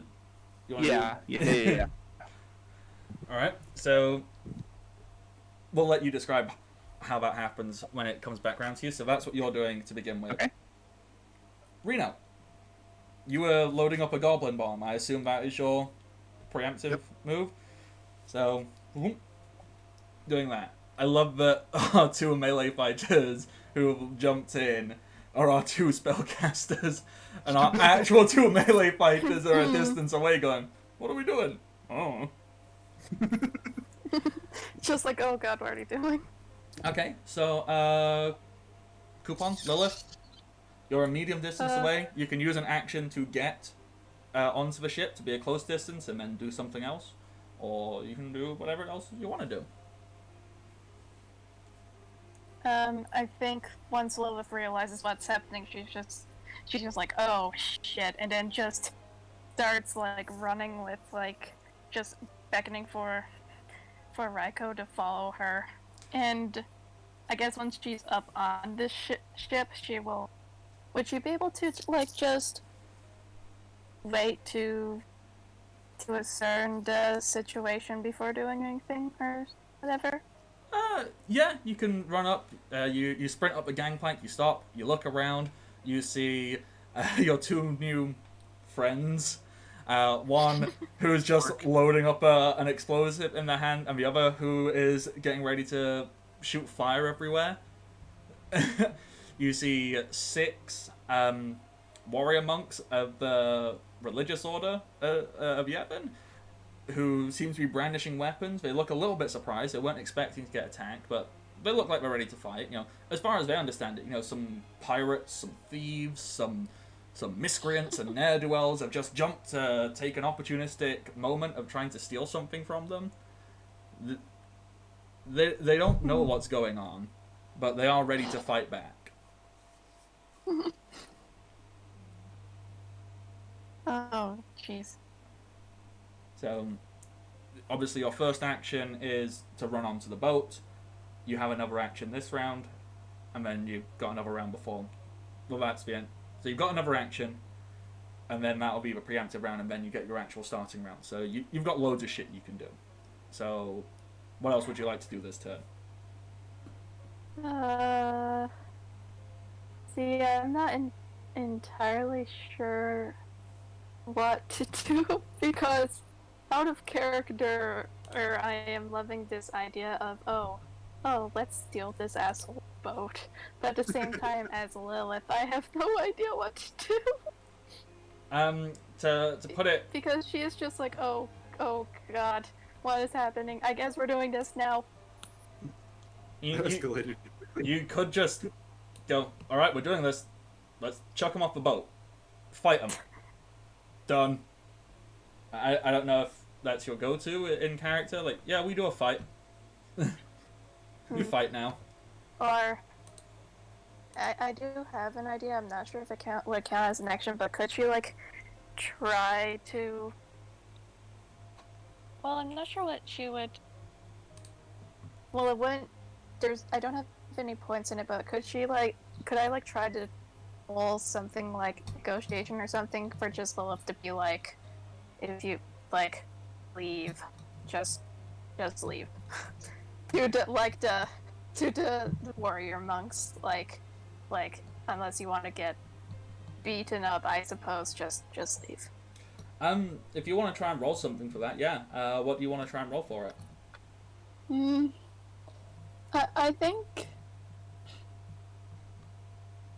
I I think you would just like maybe just it would just be like negotiation, even though it would only just be like a 2d6. Because I'm not sure what else. I don't think any of the things I got points in would really All right, yeah, go for it. count. And it's just like this Dark Knight just going like, leave. So roll me 2d6. 9. Okay, 9's pretty good. Nice. Once again, to make the equivalent, a 9 counts as a moderate thing. So, you know, that's the equivalent of lying to an Imperial Guard. So, what do you say? What do you want to say? She just stands there, all imposing like, and just says out loud, "If you do not wish to fight today, leave."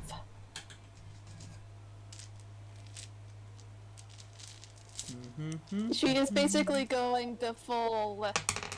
I am dark and intimidating and edgy. Okay. Get out. So the 6 people on the boat, they kind of look. They're a little bit taken aback. You know, like some are like they turn and aim at their their guns. That's what they're wielding. They're wielding rifles. They turn and aim at Malcolm, and then at Reno, and then they turn and look at Lilith. They have no idea what's going on. And the person who is closest to Lilith, so who is at the top of the gangplank, where you essentially charged up and you like almost bashed into them.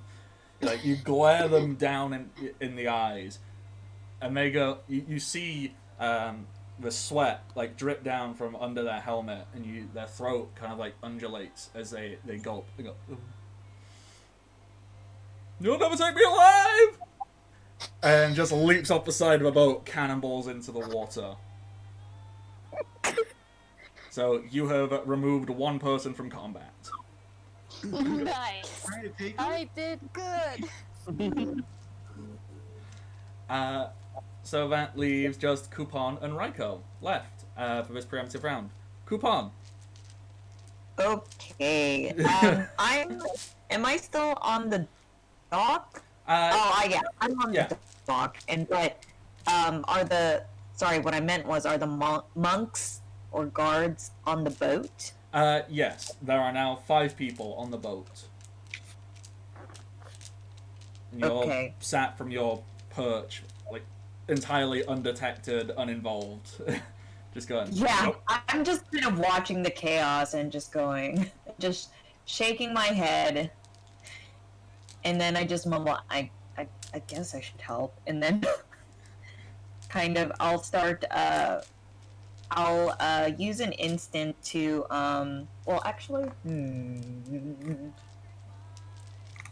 moving to short range, is that the standard action? That is a standard action, yes. Okay. But And then bear in mind, so this is a preemptive round, so you're essentially getting 2 rounds worth of actions. Like, we're doing 1 round now, and then you get a second round. So if there's more stuff you want to do, don't be like, ooh, then, like, because you can do stuff now, and then you're going to get another 2 actions in, like, 5 seconds anyway, so. okay.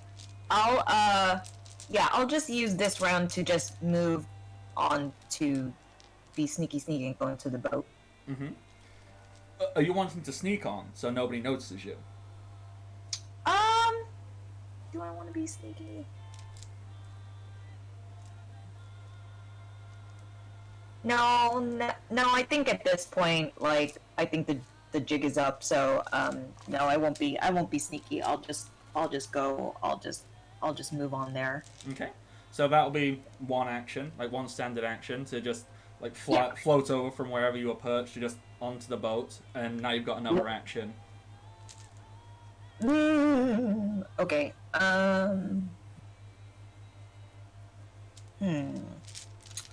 I think, okay, I was gonna, I guess it doesn't matter when I do it. I'm going to use, my image ability. Okay. And, it's used as an instant action. Mm-hmm. and I basically create 3 copies of myself. Ooh. I love it. So, how does this like? What does Coupon do to make this happen? Is this like very cliched? Not cliched, like classic Final Fantasy, where essentially like, you just throw like a smoke cloud onto the floor, and then there's just like 4 coupons all stood there, all going. Oh, almost like so. You just see Coupon just like float/run onto the boat, and then trying to get to where all the action is going, and they just float up a bit and like and just say like Kupo, and then just kind of just float up, do a little somersault in the air, and the next thing you know, there's like 4 coupons like rolling, somersaulting, and then they both land, and they both like strike in the same pose. Oh my god, that's wonderful. Alright, I have one small thing. Instead of all landing in the same pose, can we all land in like a Power Rangers Super Sentai lineup? Yes, okay, that's even better. Okay, I take it back. I agree. Yes! And about 5 meters behind you, an explosion goes off for no apparent reason. For no reason, like maybe the crate that I was on just spontaneously combusts, and people were like, "What just happened?" Yes. Yes. That crate explodes. That is an actual thing that happens. As all the coupons strike their various poses. So that was your instant action. You still have an action for this round. Oh really? Oh wow. Okay. Yeah, because you can essentially make as many instant actions as you want, and you have 2 standard actions. You use one to get onto the boat, an instant action to make more of you. So you still have another action you can do. So you can make an attack, you can throw, you can use an ability. Okay. I'll just I guess I'll go to the closest guard, and I won't throw, but I will use a dagger on them. Okay. Daggers. Okay, so we now get to see how this dual wielding stuff works, don't we? Yeah, I was trying to read it, and for some reason, it's not going through my head on how dual wielding works. Because it's weird. That'll Okay, be why. I thought it was just me. I'm like, wait, why is this so hard to comprehend? I don't understand. Okay, so the way it works, right, is weapons. There's no stats for individual weapons, so it's not like, ooh, a dagger deals a D this and this deals a bit do that. It's like, no. Right. Weapons have categories. So, for example, a bladed weapon. That can be a sword, that can be a scythe, that can be an axe, that can be a hula hoop, that can be a rubber chicken. Okay. Whatever you want it to be, if you say it's a bladed weapon, it's a bladed weapon. And then you gain the benefits of using a bladed weapon. Now, the way dual wielding works is you essentially get to have 2 weapon properties, I think. Let me just read this. So, yes, you may equip 2 unique weapon types.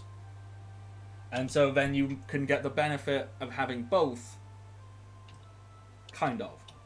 So, I am assuming that, well, I don't think I've got your sheet loaded up right here in front of me, so I can't tell you exactly what you would have, but I can tell you that the weapon types a ninja has access to are blade and concealed. Right. So, I assume you have one of each. Maybe you've just got 2 bladed, maybe you've just got 2 concealed, I don't know. Well, I chose daggers, dual wielding daggers. Does that? I would think that would be more concealed. Yeah, and I assume you'll probably want concealed regardless, because the bonus of using a concealed weapon is you get to use your dex for damage, not power. Yeah. Yeah, so that's totally cool. Yeah. So, let me just double check. Yep. So now the benefit you have of dual wielding is when you attack, you can re-roll one of the 2d6 for a better roll if you so choose. Mm-hmm. And you can just do that. Because you still only get like one attack, Uh-huh. but it's kind of like essentially you can roll 3d6, but you still like just pick two of them. You don't always have to roll three. You know, if you roll really good, you don't need to re-roll one. But if you roll bad, like I'll re-roll one because it doesn't hurt. Right. So I suppose like the easiest thing is it's kind of like perpetually having advantage in D&D terms. Yeah, it does sound like that. That's basically how it works. Except Okay, and that's... you only roll one. Now, actually, now I'm looking at this. Oh God. I don't know. It's a good thing because what I'm saying is, while I'm looking at this, even though you would benefit more from a concealed weapon, you could very easily have one be concealed and one be bladed, because then you can take the benefit of, well, you can use the special ability of a concealed and a blade weapon. The concealed weapon basically gives you sneak attack, Right. which you can use once per something. Once per combat. And a bladed weapon basically means you can re-roll once per combat. So you can still use your higher dex for damage because of concealed, but it means that you can roll extra damage once per combat, or you can re-roll once per combat, and you can always re-roll a dice because of dual wielding. Basically, you are never going to miss. I don't know, with my dice, with my luck in dice, I would not say that, so... So, I might have just confused you more by saying all these words. A little bit, but I think I get it. It's like I'm getting the best of both worlds, right? Like, basically, it's like... I roll if it sucks because I get concealed, but if I have to use one of them as a bladed... What did you say? It was I can attack again? Like, okay, that part. Okay, so... And this is how our session is. Just how does ninja work? That's fine, because we're all learning and figuring it out. I'm still having to read all this and learn it. So... How does ninja work, and also we steal a ship? And steal a boat at the same time. Yeah. Multitasking! Yeah. Okay, so... Once per combat, with a concealed weapon, you can deal damage one rank higher. So, for now, that basically means you would deal your dex times 2 plus 2d6. So you would deal double damage, basically. And right. You can do that once per combat.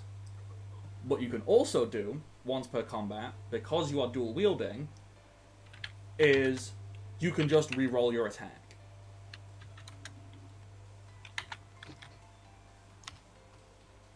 Mm-hmm. And that's what the two things are.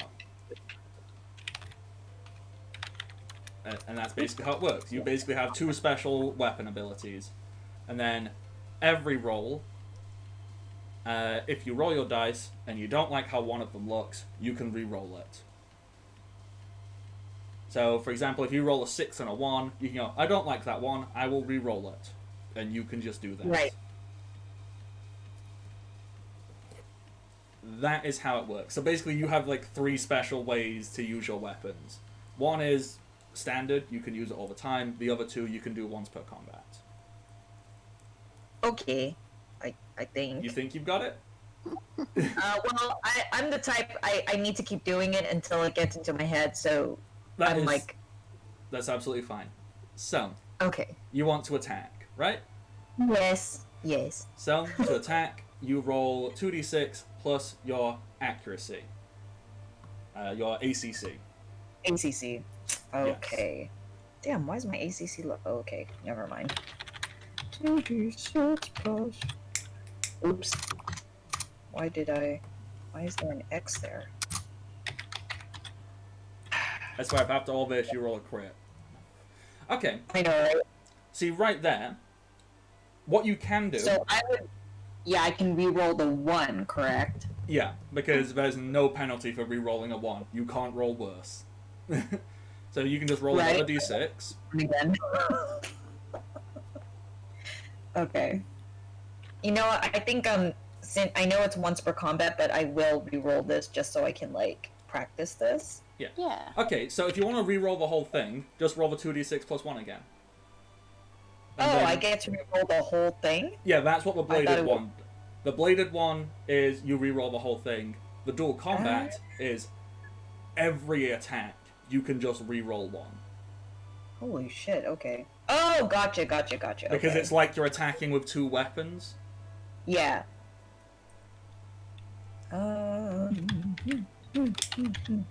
Okay, so because I have a blade, I get to re-roll the whole thing. Mm-hmm. Shit. That was worse! So now you've got a 4 and a 1. So now you can make use of the dual wielding, and you can re-roll the 1. Right. So But you just in roll. this instance... Mm-hmm. Oh, wait. So which one am I replacing with the using my dual wield ability? Is it the first roll or the second one? I think. Now let me double check here. Okay, you can use whichever roll you wish with a bladed one. Oh. So the blade re-roll, that's basically advantage. So if you need to put this in D&D terms to make it, because that's the easiest thing to do. So bladed basically means once per combat you have advantage. That's one way of looking at it. And then the dual wield means you can give yourself, you can just re-roll a bad die every turn. Okay. So on your 8, you rolled that 1 plus 6. If you want to Yeah. use the dual wielding, you can re-roll that 1. So that would just be rolling a d6 here. Yeah. Okay, let's do that then, just to... Oh, I don't have to put a number, right? I can just put D6. Mm-hmm. What the fuck? It's just a 1. I told you my dice, or you know what? Just roll 20s algorithms. Okay, so your roll is the same. It's still an 8. Yeah, I mean, it's just 8. you're going to hit. That's fine. And now, Cool. if you're wanting to like just do stuff to get used to it, now if you also wanted to, you could make use of the concealed ability, and your attack will be Dex times 2 plus 2d6, and we can either use the plus 7 you've already rolled, or you can roll 2d6 again. Oh shit. Okay. Whew. I mean, obviously you don't have to use your concealed thing, so you don't have to deal double damage now if you don't want to. But you can. Let me try this on my... If I go next, yeah. If my turn comes again, I will try that. Right now I just need to sink everything in and then move. I just want to move this forward too, so I'm not taking everyone's, like, taking the space of everyone, so... That is absolutely But, fine. I appreciate everyone's patience. Okay, so This is how what is your dex? my dex is 8. Yeah, okay, so the damage you are dealing is going to be 8 plus 2d6. Either we can use a 2d6 you already rolled, so that would be 8 plus 7, or you can just roll another 2d6 if you think you can roll higher, if you're feeling lucky. I never feel lucky, so I'll take that 7. So the damage you are dealing is 15. Sounds good to me. Yeah. Do you want to describe how these 4, Power Ranger Moogles attack this guy? I think the 3 are basically just decoys, so we're like posing, and then they do the stereotypical like Naruto style like running with their hands out kind of thing, Yes. as they're like rushing to like one of the soldiers. Mm-hmm. But then real Coupon is like in the back, and like they kind of like move away so I can come in and then like just like shank with the dagger. Yeah, you just... Ugh. It's a real satisfying shank. You know, you feel it get in there. It's like... it hits. It makes solid contact. And the guy's like, ugh! Ugh! He's still up. These are not as easy as the dream sin spawn bugs you fought before, but that was a real solid hit. Like, another one, maybe two hits like that, this dude's down. Easy. Okay, so that is the end of the preemptive round. So now, you all get another turn. So, we bring it back round to our spellcasters, who have slow action to cast a spell. They finish. So, a goblin bomb and a fire spell go off. Who would like to go first on that? I think Malcolm was casting Yeah, first. I can do that. Okay. Alright, so it's 1 times my attribute plus 2d6, right? Yes. Right. Because you're a red mage, you can do it. You've got Kara's magic, haven't you? So you don't have Yeah, I to do. use the thing it tells you. That's how Kara's magic works, right? So it looks like everyone takes 12 damage. Uh-huh. What do you do or say as you just set everyone on fire? These 5 people who are... I mean, technically 6. One of them just jumped overboard. He would still he's consider... on fire, yeah. He would still be considered to be in a short range, so would still be counted as part of the group, which I find to be hilarious. Burn, baby bird. Let's go inferno. I guess I would say something quippy like, it's not as hot as I usually get, but it'll do. You can go full Purmt and say, "You fired."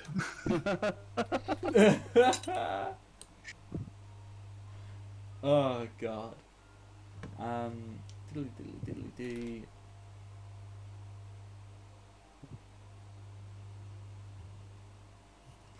Okay, yeah, I was just double checking how Kara's magic works, and I assume you've got it right, but just to Yes, I do. yeah, I'm sorry. I thought you were gonna say I assume you have Kara's magic. yeah, I was saying I assume you've got it right, but just to read it out loud. So basically, it means with any weapon you can use your dex score, and with any magic spell you can use your mind score. Mm-hmm. I assume that's what you're doing because you're Yes. reading and actually knowing what's going on, unlike me, whose hands go, oh, well, how's that work? So yeah, everyone takes 12 damage. Well, all of the enemies take 12 damage, as they all just poof, erupt in flames, looking like, ah! Once again, these people do not go down as easily as the last encounter you had, because that was a dream, but solid hit nonetheless. Mm-hmm. You know, your turn now begins. You have 2 actions to do whatever it is you wish. So if I don't want to move, can I just attack twice? Yeah, because you are technically in a short range. You can just whip. Okay. So I'll just whip the person closest to me. Mm-hmm. Looks like that is a 9 to hit. 9 will hit. And I think I'll just keep that 9, so that is 17 damage. 17. And add... Okay, I need to do maths and other maths. Okay, so it was 12 damage from a fire. Mm-hmm. Okay, take into account their magic armor. That gets dropped to that. And 17 damage for this. Mm-hmm. So, doing maths in my head whilst talking is not easy. Okay, so 12 minus armor is that, plus 17 minus armor is that, and that equals that. Dude is still standing, but kind of like wobbles and like is looking very close to falling over. Especially in like the 3D modeled versions of Final Fantasy games, when they look very worn and beaten down, like they're very close to dropping. Die already, and I'll whip him again. All right, go for it. That's only gonna be a 6.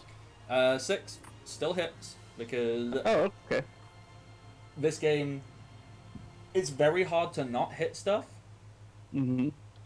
It's just, can you deal enough damage? Because when stuff gets higher armor, your damage might not do that much. So it's more about being able to take hits than it is being able to land hits. Right. Okay. I am gonna re-roll that though. 7 Reroll the plus damage, 8 I assume. is- Yeah. Yeah. 15 damage. Okay, that's gonna drop this dude. How are you taking this guy out? You can either be lethal, you can be non-lethal, you can do whatever it is you want to this guy. I'll be non-lethal, but once he goes down, I'll say that's better. I think purely because the way my mind is currently wired, because we've had Naruto Mughals. Do you want to tie your whip around him and throw him overboard? Is the way to take him out of a fight? Or is that too far? Yeet him. If you want to. No pressure. Because Malcolm would be more into showing his power rather than having the person not be there to witness the rest of his friends going down. Okay, yeah. So it's much more like a Simon Belmont, just fwah, fwah. Yeah. Overpower him with the whip. Dude just drops. Mm-hmm. He's out of the fight. Yeah. There are 4 combatants left. And that would bring us to Reno. Reno, you have a bomb. I'm going to throw my maniacally laughing bomb at one of the still standing soldiers, monks, which automatically deals, let's see, 16, no, sorry, roll. That's a good command to do, especially if you do it properly. 2d6 plus 16. So it's going to be 22. Say what? I was just reading out loud. 22 damage. And I have to roll 1d4 to see if it blows up in my face. Like it did last time. Okay, it doesn't go in your face this time. So, 22 damage on top of the 12 damage this guy took before. So, doing maths in my head. Diddly diddly dee. Dude is down. Okay. And then I now have my 2 actions that I can do, and I'm also not going to move. Mm-hmm. I'm going to take out my gun blade. I'm going to raise it up and hit a switch so that the blades drop down and expose the barrel.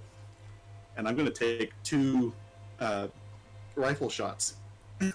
Okay, so with the 3 remaining people on deck, one of which has been shanked and is not looking great. The other 2 have been set on fire. They're looking alright. You firing 1 shot at each or focusing on one? I'll fire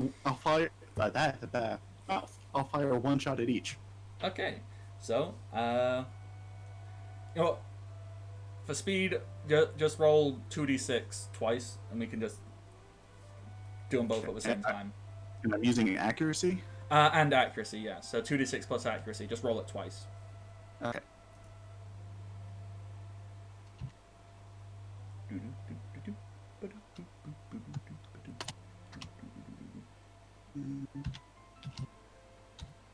That's a 5, not a 6. 7 and 10, they both hit. Okay. And here's a question. Mm-hmm. Tier 2 weapons, is it 2 times attribute? Yes, it is. Okay, so that's, holy shit, hold on. And this is why I love this system with the tiered weapons, because it means, the white mage, if they get a good weapon, they can hit just as hard as the warrior. So Which it's is great. A great visual in my mind. 2d6. I already forgot the number. Hold on. 16.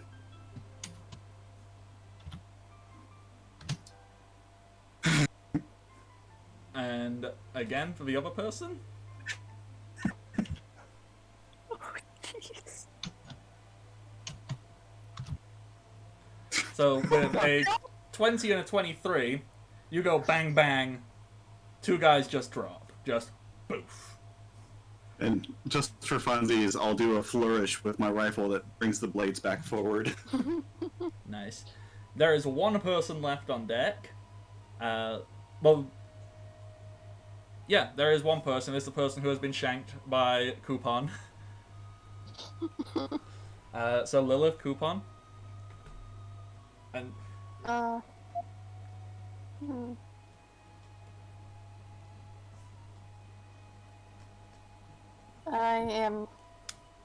no, would Coupon want to finish the job, or like, would it just be a thing where Lilith just walks in at the last moment just to donate, dude? If you want that cool finishing move, I will not take that from you. Okay, I was just wondering in case you had something. Nah, I was just gonna shank again, so it's fine. Oh, okay. I'm going to say that Lilith sees that there's one person down, that this is apparently how they're going to get a boat, and just and then just goes up to the last person remaining, and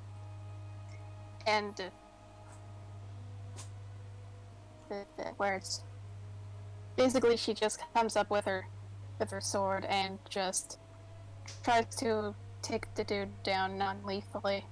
yeah. Just you just turn your blade sideways and just slap him with the flat of the blade. Yep, she's going to do either that, or she just takes it, or she looks like she's about to slice him, but then just flips the sword so that she's hitting him with the pommel.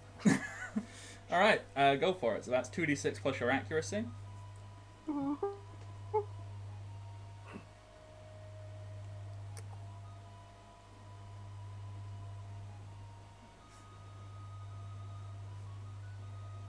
12. That will hit.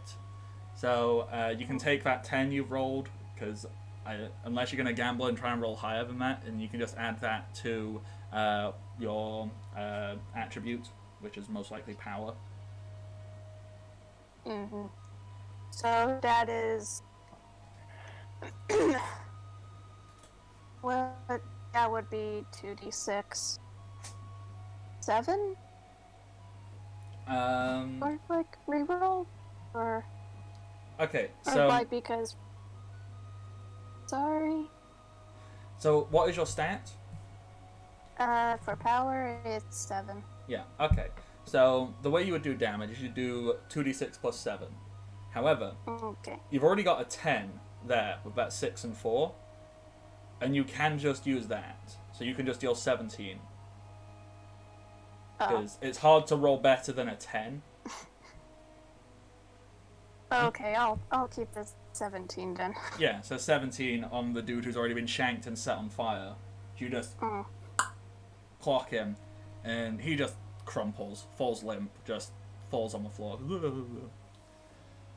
And then she just looks down, still holding the palm of the blade, and you will never be able to prove that the Dark Knight defeated you by just using the palm of their blade. Raiko... And then she just flips it back over and then just sheets it. Raiko very timidly follows up the gangplank, holding Tauntaun. And Tauntaun... music seems to be emanating from Tauntaun, as Tauntaun's doing a little victory dance. Oh. Raiko's going, what? You just attacked a bunch of members of Yevon. What are we doing? Don't worry, I used the flat of the bullet.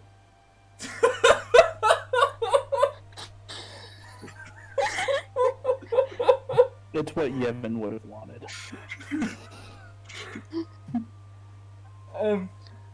I'm honestly not sure. I guess we're taking this boat. Let's throw them all on the pier, and then we can take the boat. It looked.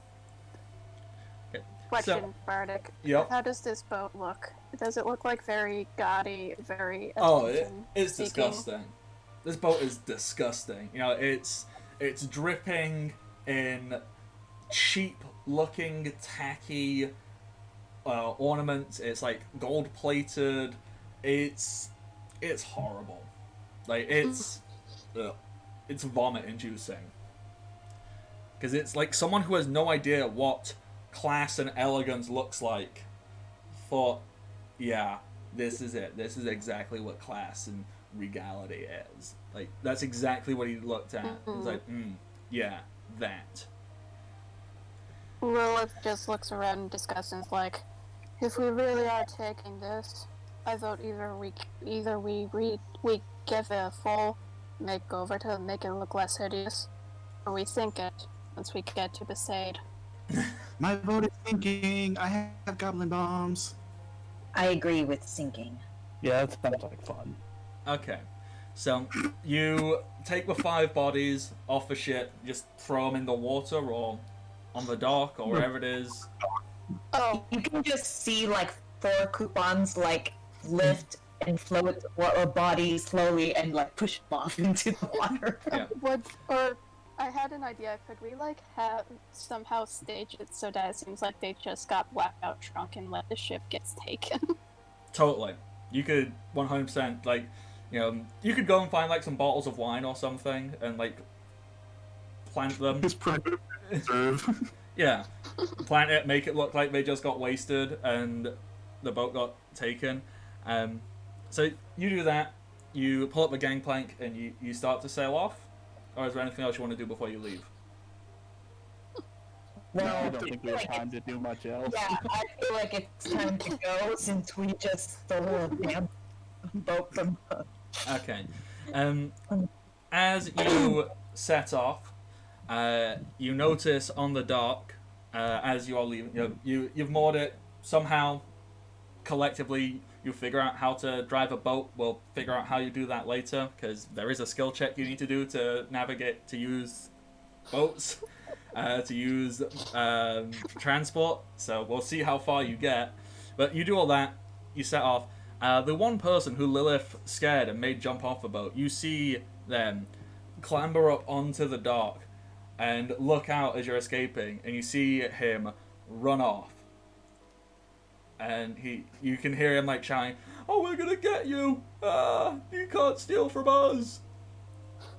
I'm gonna yell back, yes, we can!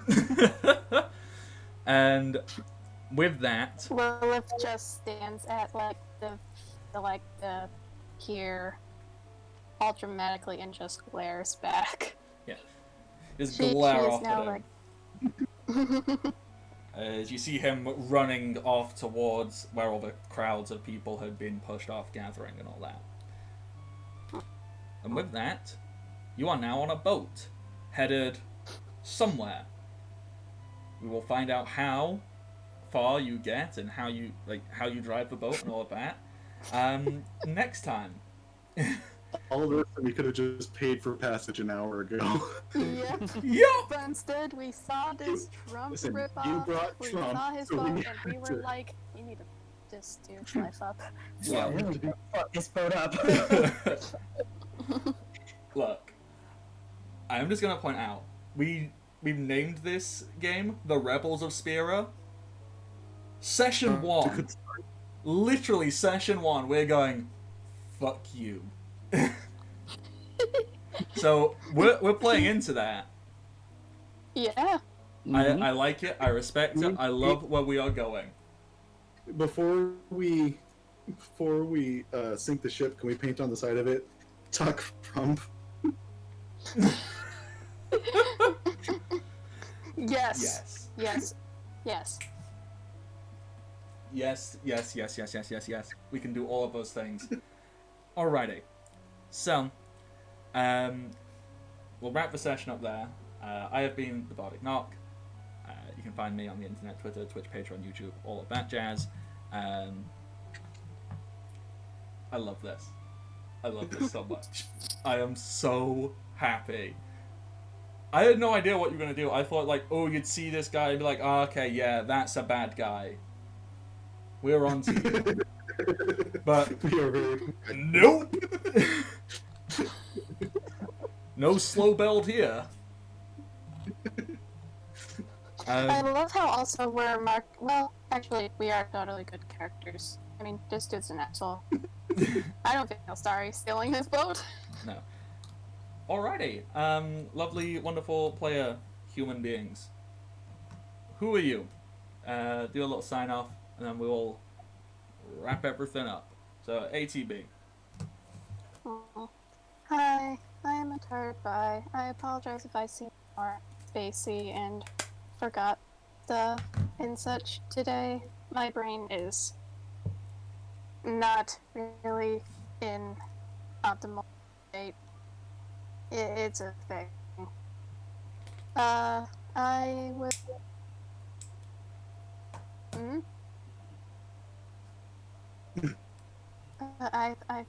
I thought Bull said something.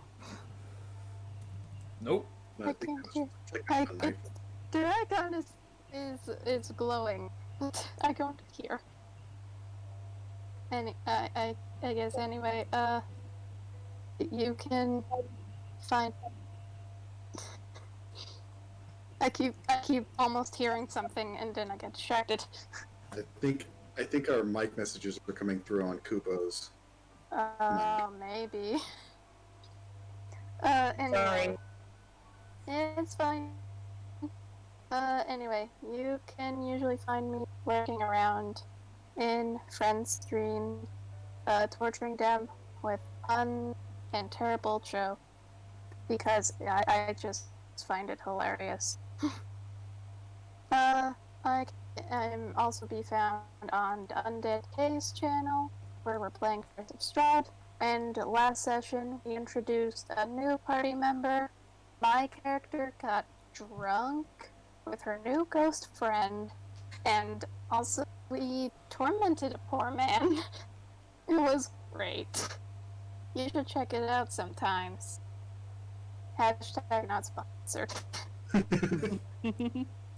and yeah, I'll probably go vanish into the void after this because brain is wishy-washy and mush.